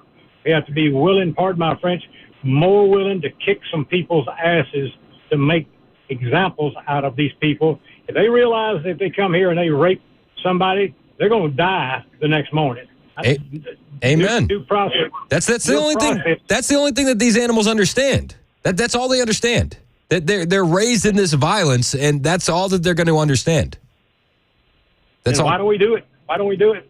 I mean, Lord willing, we'll get somebody in there in November that's willing to do it. I got you, brother. I've taken up too much of your time. I listen to you all the time. Nah, Joel, I appreciate you, man. You can call anytime. You're really a blessing to all of us, but particularly in Middle Tennessee. Hey, thanks, brother. I appreciate you. Let's go to King in Nashville. He's been holding for a minute. King, you're next on Super Talk. What's up, man? Hey, what's up, Chris? You doing all right? Yeah, I'm doing great. This is my second time calling. I just want to start off and say last time I called, I didn't let my status known. I'm a U.S. United States veteran. Oh, thanks for your service. Marine Corps. Thank you. And what I'm about to say is probably going to rub a lot of people the wrong way. Oh, then you called the right show, then, King. This is what we do. What's up? Yeah, someone has to have the balls to do it, and I feel like that more veterans need to step up and say how they feel, because we are the front line of the defense for this country, and we get overlooked a whole lot. And I'm going to say this first. I agree with far as I don't like Trump for nothing. I don't. But I agree with far as what you're saying about the illegal immigrants and all that. Yeah, you're right. We're talking about at this moment. But let me remind you about this country and what it was built on. This country wasn't built on playing nice and fair. This country was built on murder. Bottom line, greed. And the thing about it is, when your forefathers put this country together, they embraced the illegal immigrants. That's who built this country. That's why they owned the illegal immigrants. You know, you can't blame Biden, you can't blame Trump, you can't blame all these presidents. But I think that you're looking at two different things. There wasn't the illegal immigration problem in the early part of the country. You know why it wasn't? They were coming through Ellis Island and they were being processed and you know why it wasn't? they were coming here and they weren't asking for benefits and welfare and you know what I mean? They were coming here to work. You're a person that goes, one thing I listened to you for the last going on 7 months, you're a person that goes off of facts and logic, right? Yeah. So this is the facts. It does matter, Chris. It matters because since people were brought over and handcuffed, chained, beat, whipped, they didn't come smiling. So you have so many people that this country was built on. And the thing about it is, but I mean, we agree that Democrats do bad things. Right, but this is what I'm getting at now. You go off of now, and it's like, well, why is Biden doing this or why is Trump doing this? It doesn't matter. Everyone is going to have political gain at the end of the day for some reason. Everyone is going to have some type of monetary gain, whether we see it or not. I served overseas and did 2 tours. So everyone is talking about, hey, let's do this, and the country is ran like this, and, you know, they need to go home, or you don't know what you're talking about. I've been in countries that are poor, piss poor, and I've been in countries that have millions of dollars that you think because of what's shown on TV that they're poor. They're not poor. I've seen both sides of the field. Yeah. And at the end of the day, it's not going to change unless we look back and be honest with ourselves and start really putting people in office that's for the people, not for your personal political gain on both sides. I agree with that. I really do.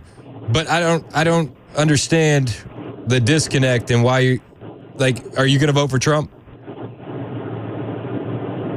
No, I'm not going to vote for Trump or Biden. But okay, but you just said yourself you want somebody that's for the people. You don't think Trump is for the people? That doesn't mean that they're going to get my vote. I'm voting in another way, but that doesn't mean that they're going to get my vote. It just sickens me where the country is at. It just sickens me. I don't think people understand the history of it. Like, let me ask you this. Do you know who John Hanson is? No. I won't hold up too much of your time. No. All right, to sum up real quick, all right, John Hanson was the first black president of the United States of Continental before America was put together. No one knows this. No one talks about this. It's crazy how people overlook the greatness of black people, what they've done to this country and what they put together, and they wonder why we don't get the recognition and why we don't care to vote. Well, but here's the thing. Here's the thing, though. I can recognize what black people have added to the country. You have. But I've listened to you. You absolutely right. You have. But the Democrats don't. The Democrats don't. The Democrats are importing a whole new voter base, and they're diluting the black vote completely. So I'm just kind of wondering, what's your message? How do we fix it? My message is this right here. It's clearly, this is what it is for me. Until America can accept the blood that they've shed on this country from raping black women, black children, black men, until they can look at everyone. I mean, we fought a civil war, and hundreds of thousands of white guys that black people were in too, Chris, in every war. The Battle Bunker Hill. Do you know about the Houston riots? Yeah, but when black soldiers. But I don't understand. I don't understand. I don't understand how this is turning into a black versus white thing. It's just this is an American. This is no. To me, this is an American citizen versus non-citizen thing. Correct. So, like, I understand you're upset. I totally understand. We always embraced it, bro. I totally understand that you're still upset about slavery. Like, I get it. It's not about slavery, Chris. But you are. You're making this about. You're making this like a black-white thing. I'm making it about what America was built on, Chris. Yo, but America's been built on. But America's been built on moving forward every step of the way. It's not built. It sounds good. In a perfect world, you're right, sir. because you're a good, honest American, and I like you in your show. In a perfect world, you're absolutely right. But behind closed doors on both sides, it's BS. Bottom line. See, I don't agree with you. I don't agree with you. I don't have to agree with me. I have soldiers that came home and went to the brig for being over excessive with force, for shooting someone that they felt that their life was in danger, and they got locked up for it. Okay. And you tell me that's make America great again. But you got people that can do crimes and get right out. Who started those wars? Who started the war? The next day. No, bro. That war was started by neocons who lied to us. Chris. That war was started by neocons that lied to us. You're making this a black versus white thing, man, and that's like like that's what they want. Like they love this division.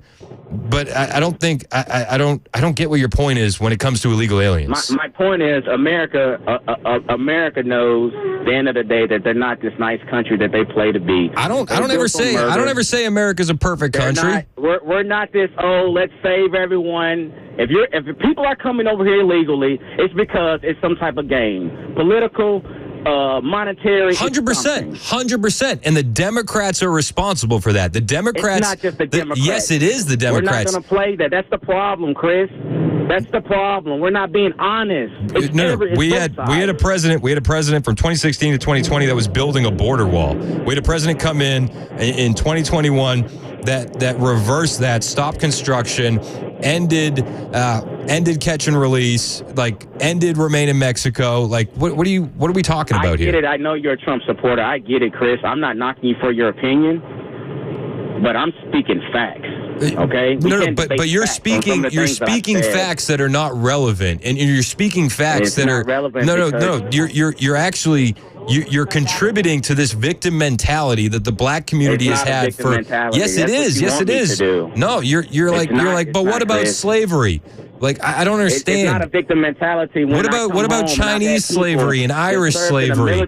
How come the Chinese were getting to the bridge because they said, "Oh, you pointed a weapon and you felt like your life was in danger and you let off and fired a projectile round and you killed someone that you felt was pointing a weapon at you." And because I don't understand what that has to do with our border. I don't understand what that has to do with our border. It's how America's set up, bro.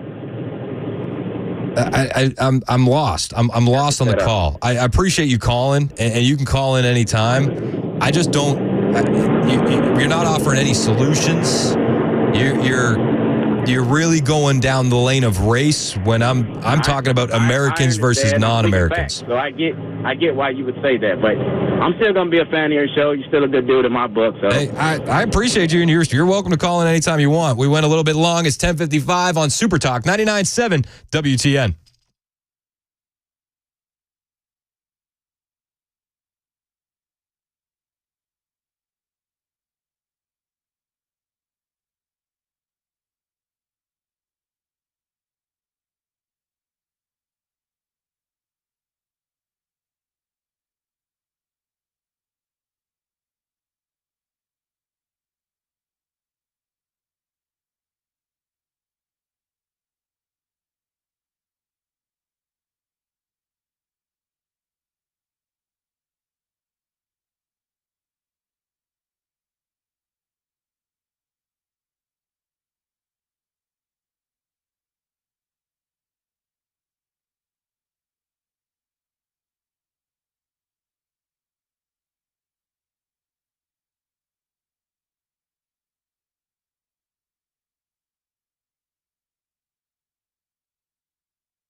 11 o'clock on the dot this Wednesday morning. I'm Ken Weaver with your top stories. We've got some traffic problems out there right now in West Meade, Charlotte Pike at River Road, injury crash. Then in Donaldson Pike and Royal Parkway. Full forecast in 2 minutes.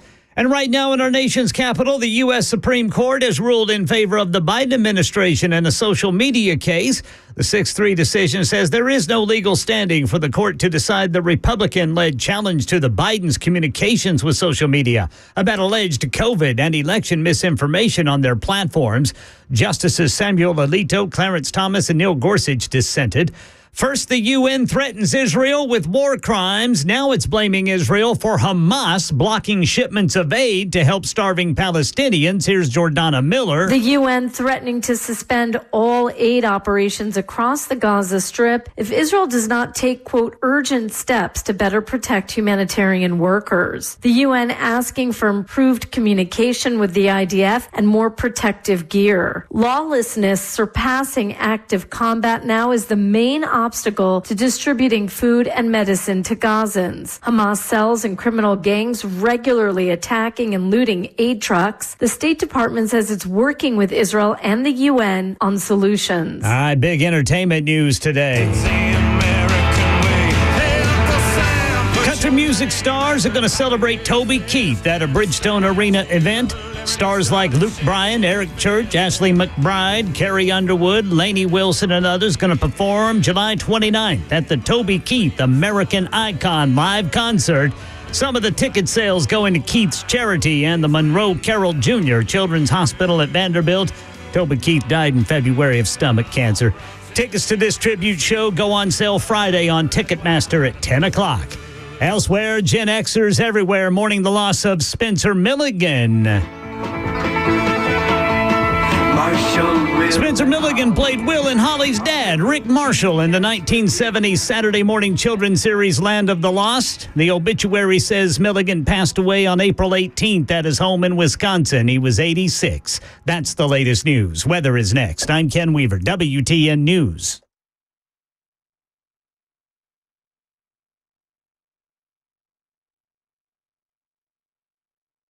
Hey, what's up, guys? This is Matt Murphy for Members Nutrition. I want to tell you about the Members Nutrition difference, and I want to encourage you to go over to the Members Nutrition website. Number one, they believe at Members Nutrition that they can sell vitamins and supplements at a lower cost point, and they're doing it every single day at membersnutrition.com. Number two, they want to make these products right here in the United States of America, not from some overseas company, and they do that every single day. I encourage you to go to membersnutrition.com. You'll get 50% off your purchase price at checkout. You don't have to put in any codes. Just go to membersnutrition.com. Once again, membersnutrition.com.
11:07 on Super Talk 99.7 WTN. I'm Chris Hand. You can find me on Twitter, True Social, Instagram, at Chris Hand on air.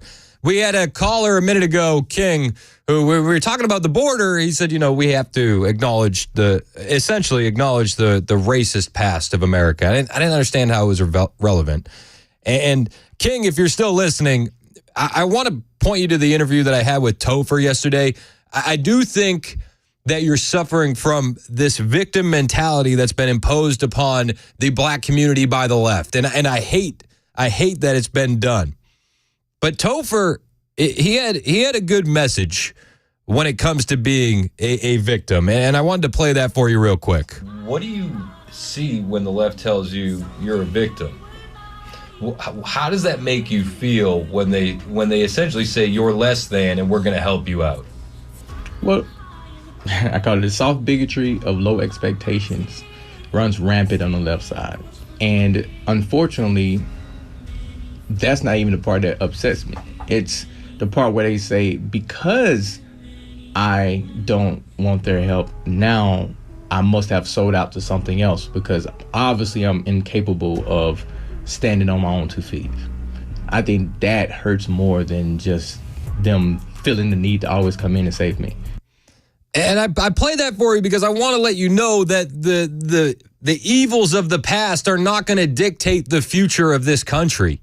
And you need to erase that from your mind if you want to move forward, man. And I appreciate you listening. I hope you're still listening. And if you missed the interview with Topher, it's available on Apple Podcasts and Spotify, so you can check it out again. Topher is a military veteran, a Billboard recording artist, rapper, influencer, all around great guy, dad, Christian, husband, father. Check that out. King, if you didn't listen to it yesterday, please go take a listen. I really hope that you do. And I appreciate you listening to the show. I do. I appreciate everybody with different opinions listening to the show. I think that's one of the things that we've really cultivated here. That's special, is that we have people that call in that disagree all the time and don't agree with everything we're saying, but they listen and they create the conversation, and that's what I'm here for. So I'm with it, and I appreciate you calling in. 615-737-9986. We do have a couple others that are still waiting to jump on the line and talk about illegal immigration and the border, including Jack in Nashville. You're next on Super Talk. What's up, Jack? Hey, Chris. Let me get it off speakerphone real quick. You there?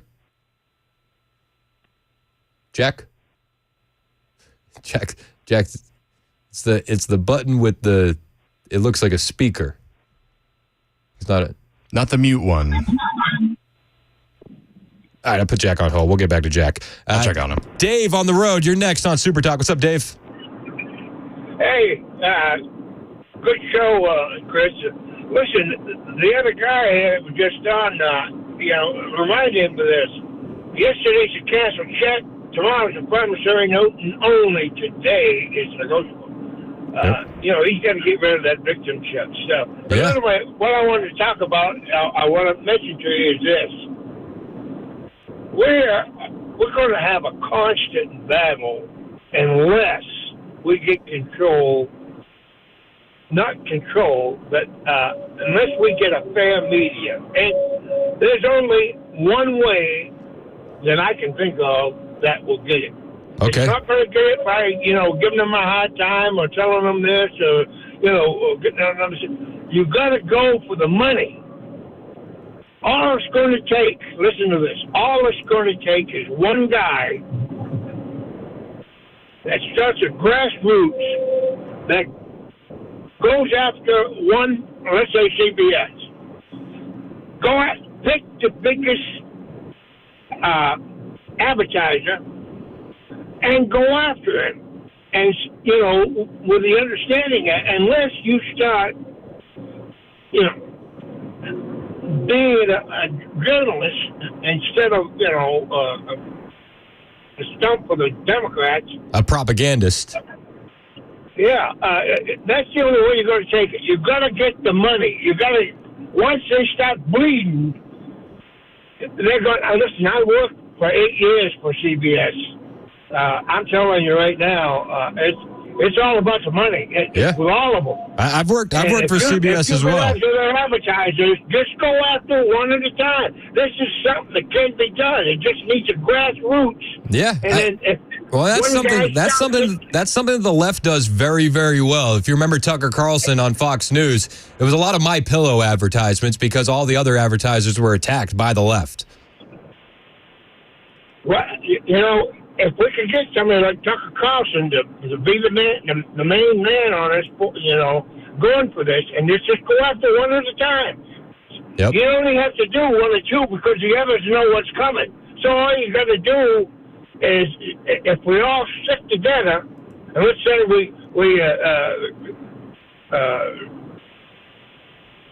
I hear what you're saying, Dave, and I appreciate the call, man. And I think we do have a guy that's doing that in Elon Musk, right? There's not a social media monopoly by the left any longer, and that is huge. That is huge in the upcoming election. And that's one of the reasons why we're getting all these stories from the border, why we're seeing all this investigative journalism and reporting on the border. That, if it wasn't for social media and Elon Musk unlocking Twitter, essentially unlocking it, we would have never seen the story coming back from Phoenix in December about all the illegal aliens flying on these airlines with tickets that say no name given. We would have never found out about that. It would have been stamped out. Accounts would have been banned and suspended. We learn a lot because the media doesn't have a stranglehold on, the left doesn't have a stranglehold on social media any longer. But I hear you. We need more. There are alternatives, right? There are. You got the Newsmaxes of the world, which, I don't know, some people are iffy on, but you got OAN.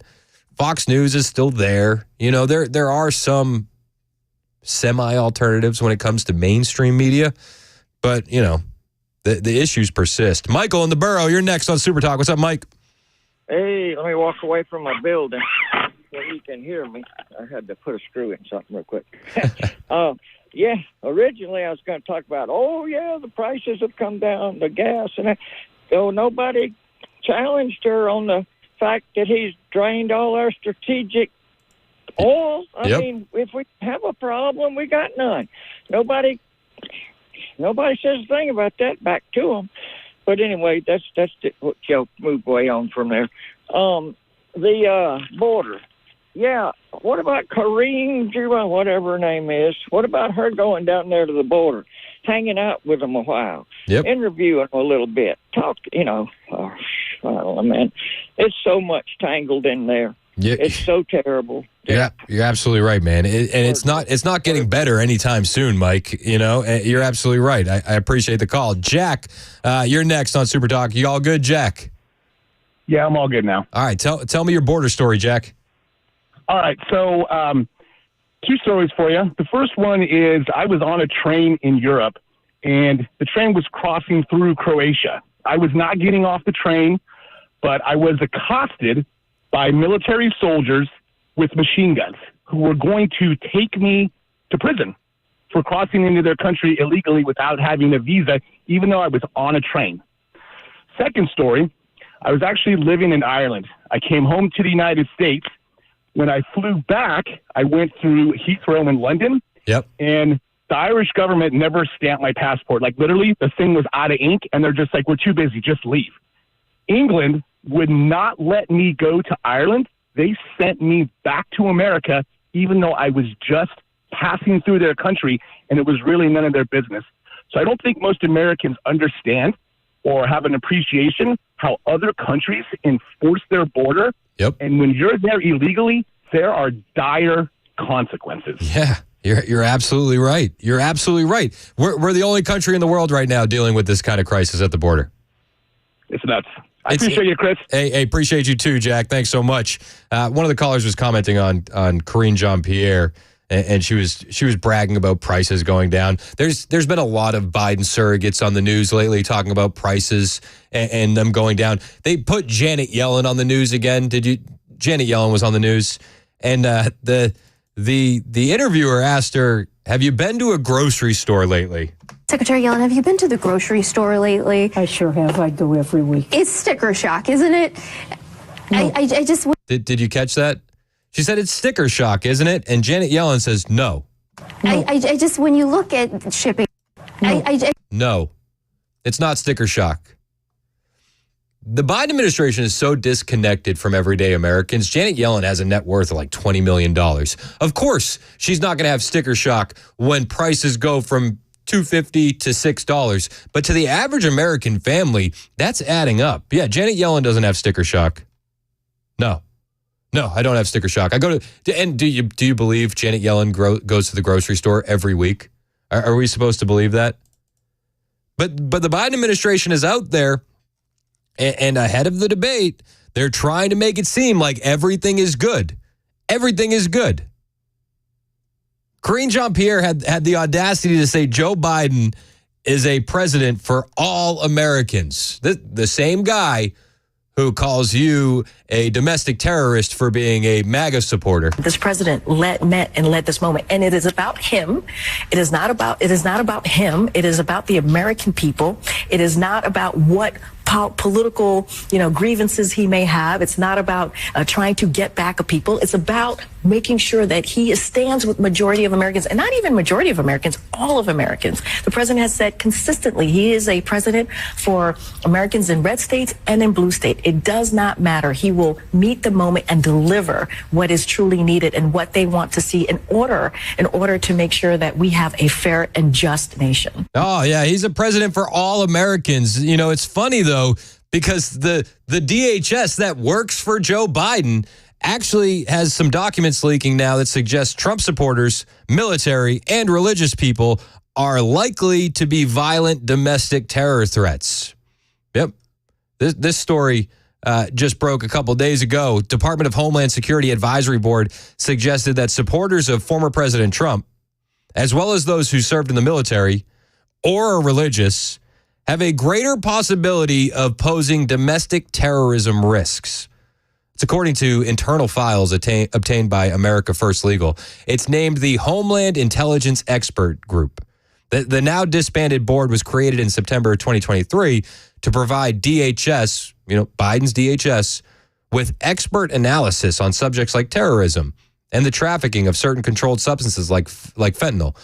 The panel, according to the legal nonprofits finding, the conservative legal nonprofits finding, America First Legal, the panel included former Director of National Intelligence James Clapper, former CIA Director John Brennan, both of whom signed that letter that is now proven to be wrong, falsely dismissing Hunter Biden's infamous laptop as Russian disinfo. And the documents also revealed that the board suggested supporters of the former president accounted for the most domestic terrorism threat in the U.S. Yeah. Oh, you're a terror threat. Did you know that? We're terror threats in the U.S.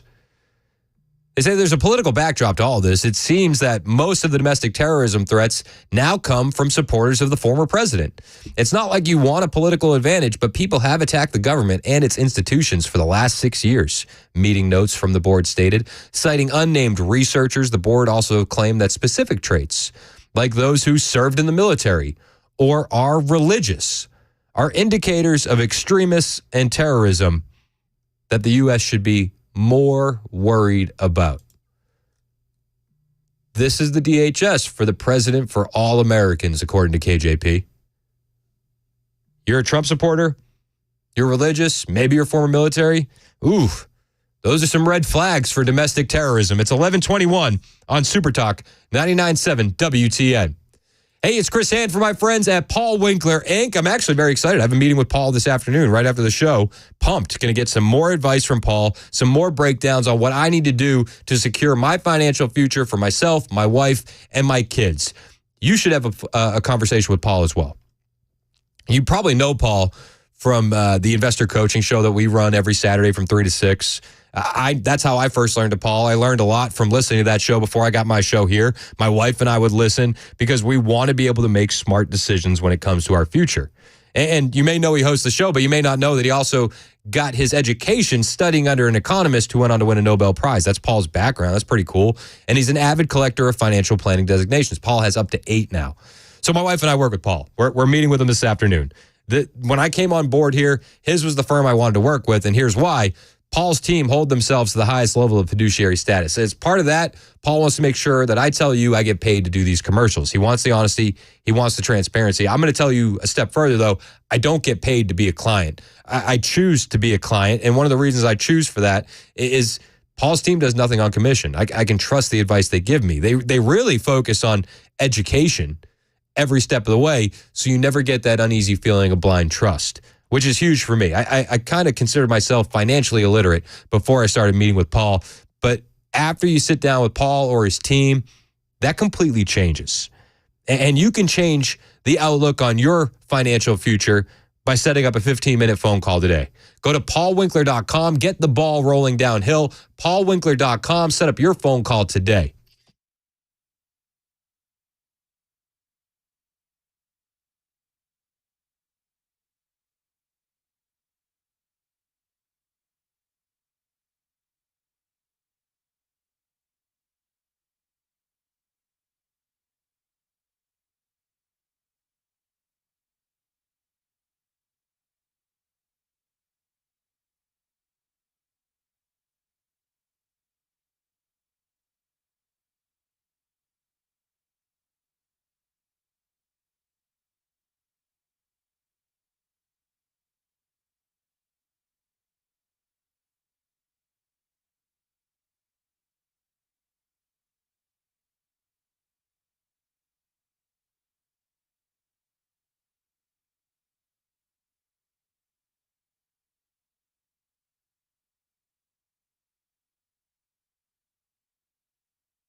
SCOTUS hands down a ruling in favor of the Biden administration, and it's going to be a big tribute to one of country music's biggest stars in Nashville.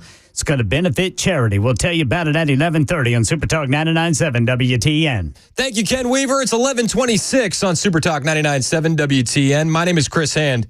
Don't forget, we got a big debate watch party happening tomorrow night, Hop Springs in Murfreesboro. It's going to be an awesome time. Brian's going to be doing the drive there live starting at 3 o'clock. At 6 o'clock, party kicks into overdrive. Myself, Mandis, Murphy, the whole squad. Your best friends, our best friends. And then we're going to watch that debate together at Hop Springs in Murfreesboro. Free to attend. There's going to be lots of drinks flowing, and we want you there. So join us. Hop Springs in Murfreesboro. Trump was talking about the debate. And one of the things they asked him was, Dems are afraid of Biden as a candidate. And he was also asked about the possible replacement of Biden and how that rumor is still lingering out there. Afraid. I mean, we're up in every poll. We're leading by a lot. We have criminals pouring into our country. I mean, everything is bad for our country. Nothing is good. He's done nothing good. Not one thing. If you said, what has he done well? There's not one thing you could name. Not one thing. Everything is bad. And so they should feel very badly. And I will say this, the polls have been amazing. Rasmussen, which is highly respected, just said we're up 10 points. And others also that were way up. So, but we have to keep it there. It's an eternity. It seems like 5 months, and now it's really less than that because it starts on September 6th, and that would be in North Carolina. And then you're talking about Pennsylvania, September 22nd. So it really is right around the corner, right around the corner. We just cannot allow these people to stay in as our governors because they have done such a bad job. There's never been anything like it. The whole world is laughing at our country. No, he's absolutely right. There's never been anything like what we're seeing under the Biden administration. I mean, the inflation to the border to overseas, it's a huge joke. It's a huge joke. Another big story today is that Donald Trump may possibly be announcing his VP before the debate. He was asked about that as well and what the process is with selecting a VP. Well, I could take any one of these people. They're great. We have a great bench, and even beyond that, we have a great bench. And we'll make a decision fairly soon, and I think people will be very happy with this decision, Corey. Now, the finalists, according to reports, are Vance, who I like a lot, Burgum, who we discussed at length earlier in the week, and Marco Rubio, which I don't buy at all. And then you run into the issue of Florida, right? If they're both from Florida, you possibly lose, you forfeit the delegates for Florida. I'm not totally up to speed on all the specifics behind that, but you would essentially not get the delegates from Florida, as I understand. So I don't think Rubio is going to be it. I think we're down to a two-man race. I think it's between J.D. Vance and it's between Doug Burgum. Well, J.D. Vance had an interview with Charlie Kirk yesterday. He was talking about the debate with Trump. Doug Burgum also had a comment on the debate with Trump and Biden. And then Doug Burgum had a very surprising endorsement. And I'll play all that audio for you on the other side of Ken Weaver's newscast, which happens right now on Super Talk 99.7 WTN.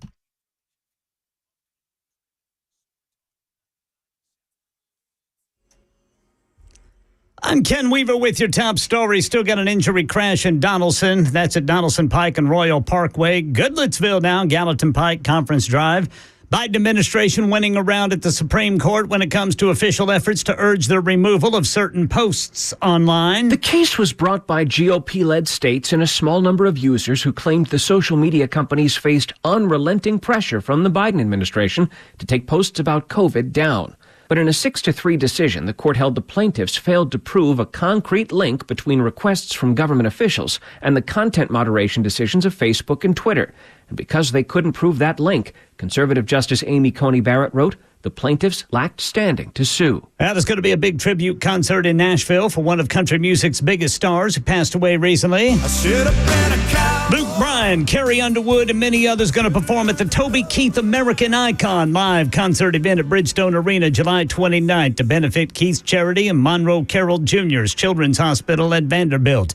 Tickets go on sale on Ticketmaster Friday morning at 10. That's the latest news. Weather's next. I'm Ken Weaver, WTN News.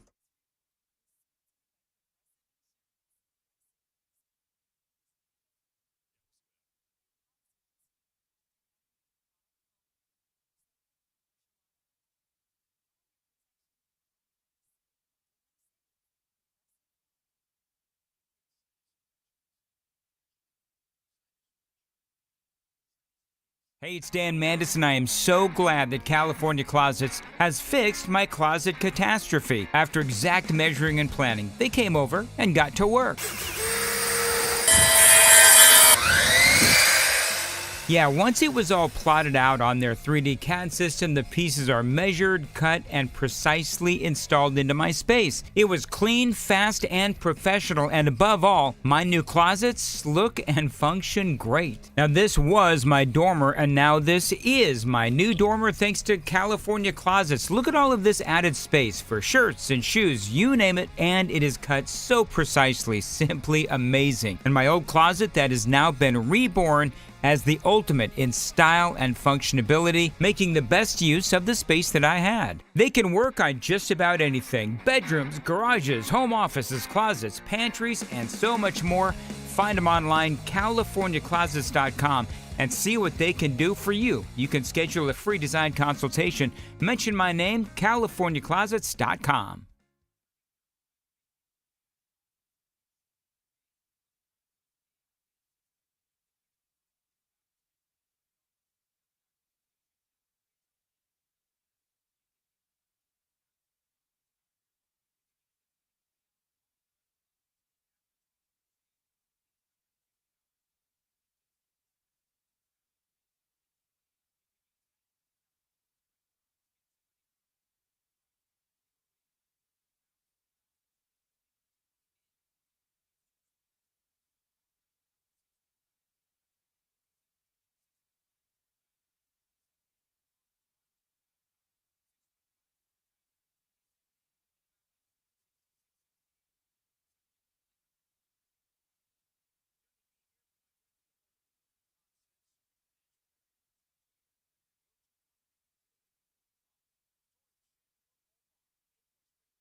Well, I could take any one of these people. They're great. We have a great bench, and even beyond that, we have a great bench. And we'll make a decision fairly soon, and I think people will be very happy with this decision, Corey. That's Trump when it comes to VP. That was yesterday on Newsmax. He had a phone interview, and he said, it could be anybody, and they're all great. It's Super Talk 99.7 WTN. My name is Chris Hand. By all reports, we're down to 3 finalists, right? It's Burgum, it's Vance, and Rubio. I'm not putting much stock into Rubio, personally. But Vance or Burgum, I think both of those would be fine. I think JD is obviously my favorite. But I wouldn't be mad at Burgum. I'd be all right with it. JD Vance was doing an interview with Charlie Kirk yesterday, and he was asked about the debate that we have up in front of us tomorrow. We're going to be doing that party at Hop Springs in Murfreesboro. Make sure you come out and join us. Free to attend. The party really kicks off around 6, but Brian's going to be out there doing his show all day live. But JD was asked about the debate, and he says, the deck is going to be stacked against Trump. I mean, look, Trump is a better debater, sure. He certainly has better ideas, and he's able to communicate them much more effectively. But we also have to realize the deck is fundamentally stacked against Trump in a very profound way for this debate, right? So you asked me, like, what's one of the most fundamental aspects of being president, Charlie, is leading people, right? You have to actually get people sort of fired up and inspired and ready to follow you.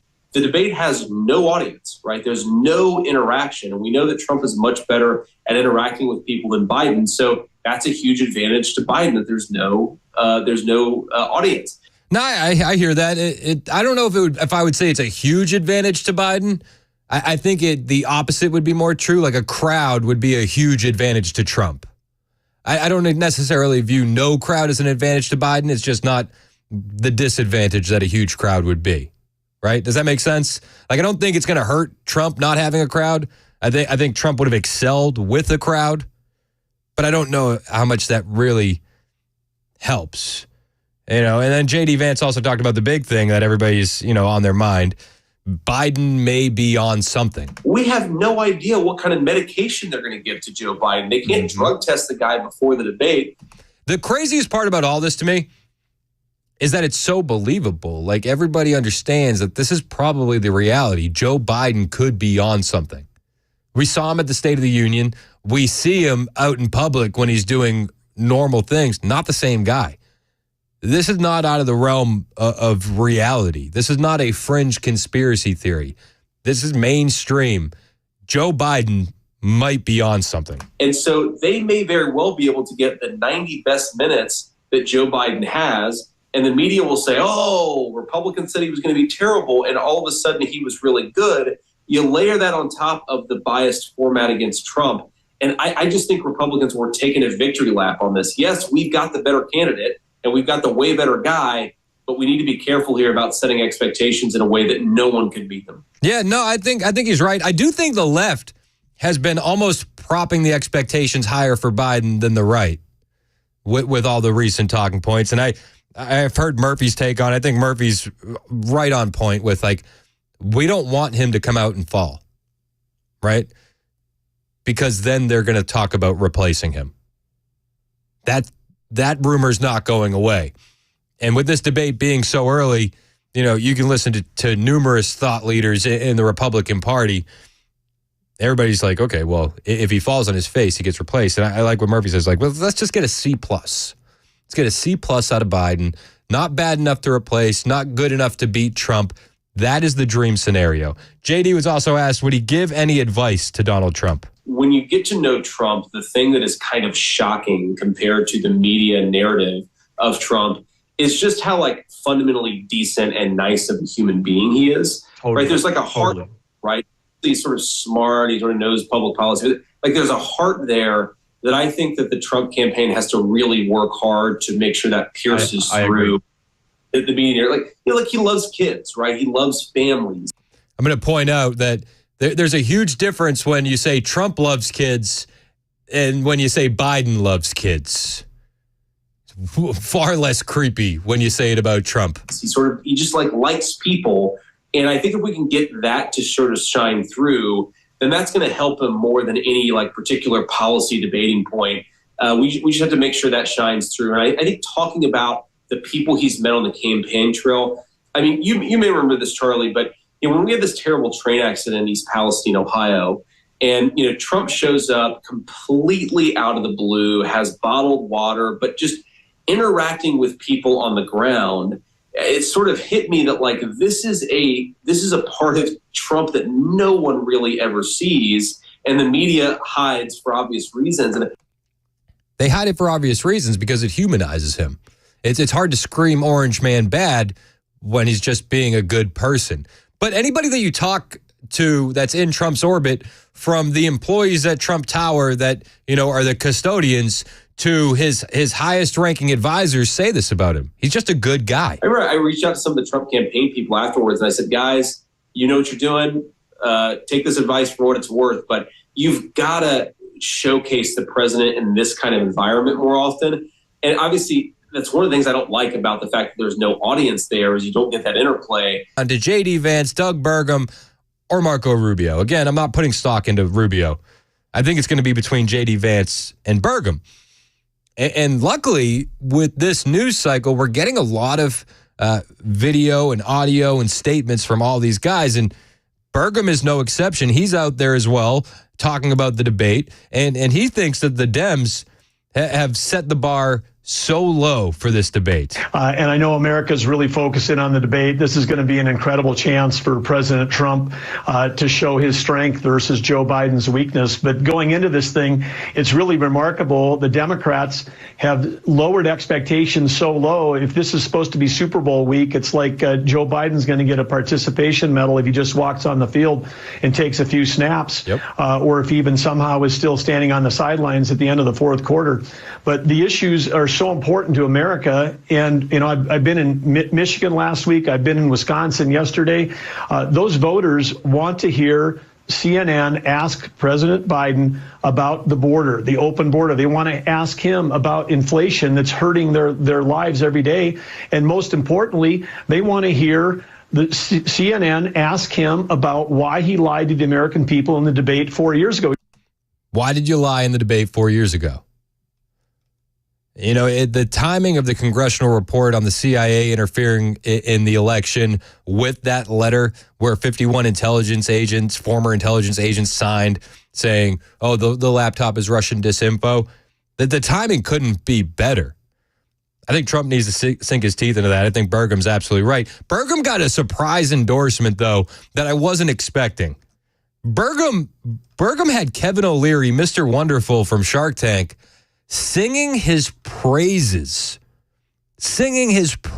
on the news.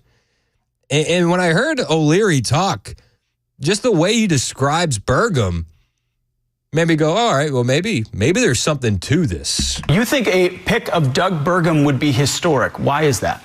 Because usually we don't care in a presidential cycle who either side chooses as a vice president.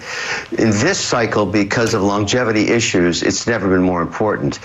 But also, when you start to think about a vice president, you never really consider them having the necessary need of executional skills. Now, I've worked with Burgum, and this is just serendipitous. Years and years ago, I'm in Los Angeles taping season 16 of Shark Tank. 10 years ago, I did a deal up there called PRX Performance in Fargo. I'd never been to Fargo, North Dakota. One of the most successful deals in Shark Tank history, gym equipment manufacturer.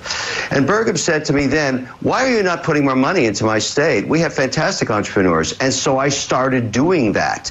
I've been going to North Dakota for years now, and I've seen what he can do with execution skills. His track record is unbelievable in what he's done for the state. Very few Americans know that the richest citizens in the country for sovereign wealth are people that live in North Dakota. Doug Burgum did that. I didn't know that. Did you know that?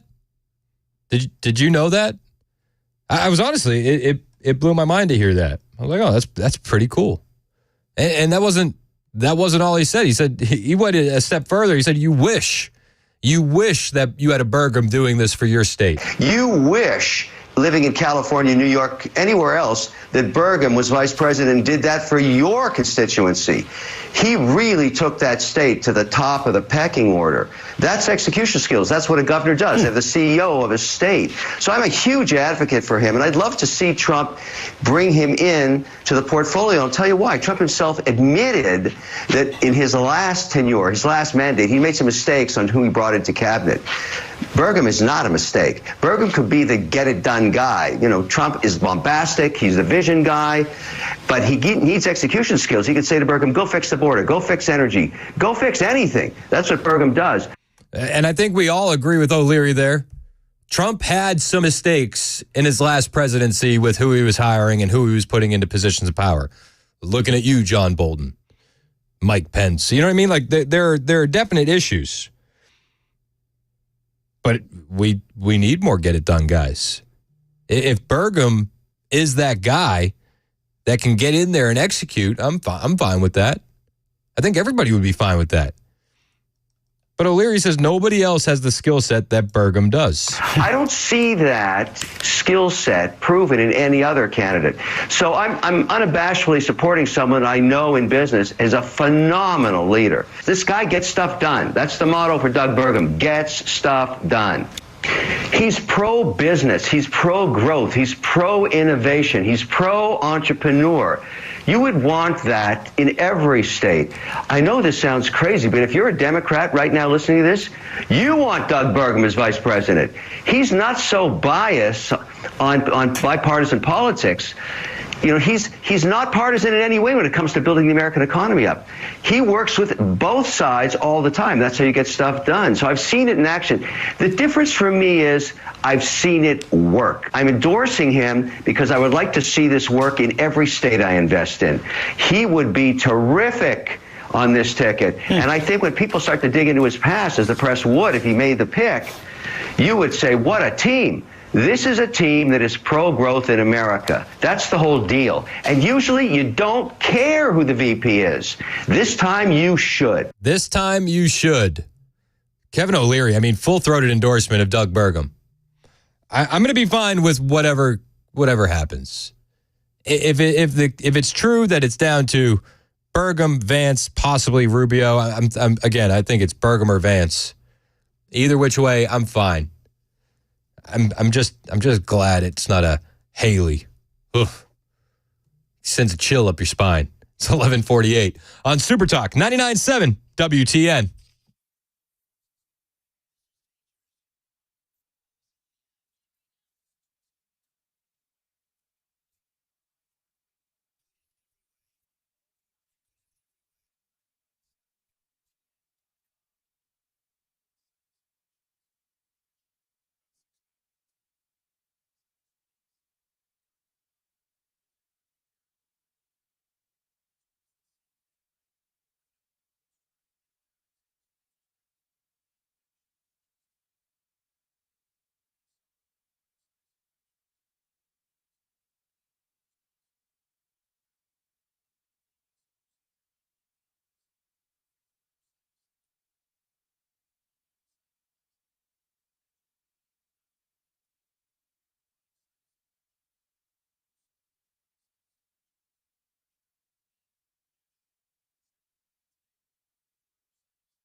11:55 on Super Talk 99.7 WTN. My name is Chris Hand. Normally do a cross with Murphy here. I'm not sure. Is Murphy filling in for Wilson today? I believe so. Yeah, Murphy's Jay Harper with the thumbs up. That's all I need. Yeah, Murphy's filling in for Wilson today. Cameron Smith is going to be in next. So he's working on a couple things. There's a couple stories that I didn't get to today. We got pulled in a million different directions when it came to the border. Lots of good calls. It's like it's a important issue that's going on. Who knew there was a crisis at the border? You would think with with how our government's dealing with it that it's just a little thing. Yeah, just a little thing. That's the government. Not a fan. There's a story that I did want to get to though, and it also has to do with our government. The gun violence public health crisis. Have you heard this? Gun violence is now a public health crisis. Hello, I'm U.S. Surgeon General Dr. Vivek Murthy. Today, for the first time in the history of our office, I am issuing a Surgeon General's advisory on firearm violence. It outlines the urgent threat firearm violence poses to the health and well-being of our country.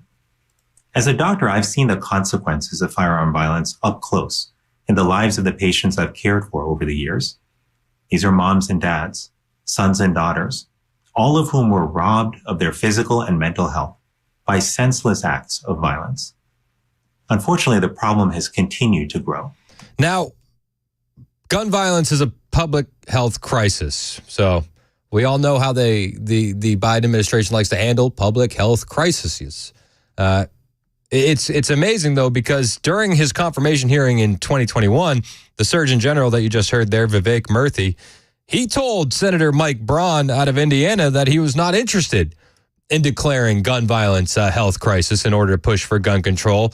Yet how things can change in just a couple of years, because now that's exactly what they're doing. 54% of adults in America report that they or a family member have experienced a firearm-related incident, whether they've been personally threatened with or injured by a firearm, lost a family member, witnessed a shooting, or shot a firearm in self-defense. So shooting a firearm in self-defense is now part of a public health crisis? I feel like that would help your health if you needed to do it. But that's a public health crisis. It's interesting to me. Pretty weird take. He continues. I've sat with parents who've lost a child to firearm violence. I've listened to their stories. Here's the emotional hook, right? It's about the kids. This is all the Democrats have right now. Emotion, fear, sadness. That's the only things that they can play on. And felt their pain as they describe the holes in their hearts. As a father, I know a parent's worst nightmare is to lose a child, to feel like you can't protect your child from harm. You know, they say all this, but they ignore that the areas with the most gun violence also have the most gun control. Right? Like, if gun violence is a health crisis, one of the strictest gun laws area in the country is Chicago. So they can't use white rage or DEI as an excuse. It's overwhelming black on black gun violence. The crisis is worse in the areas with Soros-backed DAs. The crisis is the worst in areas where they've defunded the police, areas with light bail. This is the public health crisis that they've decided to hang their hat on. Gun violence. Beyond these precious lives that are lost to firearm violence, there are wider ripples of harm. Wider ripples of harm. Get ready for the wider ripples of harm. To those who are injured, who witness the incidents, who live in urban and rural communities where such violence takes place, and who constantly read and hear about firearm violence in the news. If you read or hear about firearm violence, you're in the ripple of harm. The collective trauma and fear that Americans are experiencing is contributing to the mental health challenges that we are facing today. Collective trauma and harm. This is the public health crisis. Again, it's worse in the areas with the strictest gun control. They don't bring that up. They don't declare obesity a public health crisis when we had almost 300,000 deaths attributed to obesity in 2023. Abortion's not a public health crisis. No. Gun violence is. Interesting how that works out. We'll talk more about that tomorrow. Cameron Smith is in next. Right now, we got the latest headlines from Jay Harper, as I like to call him, JBC.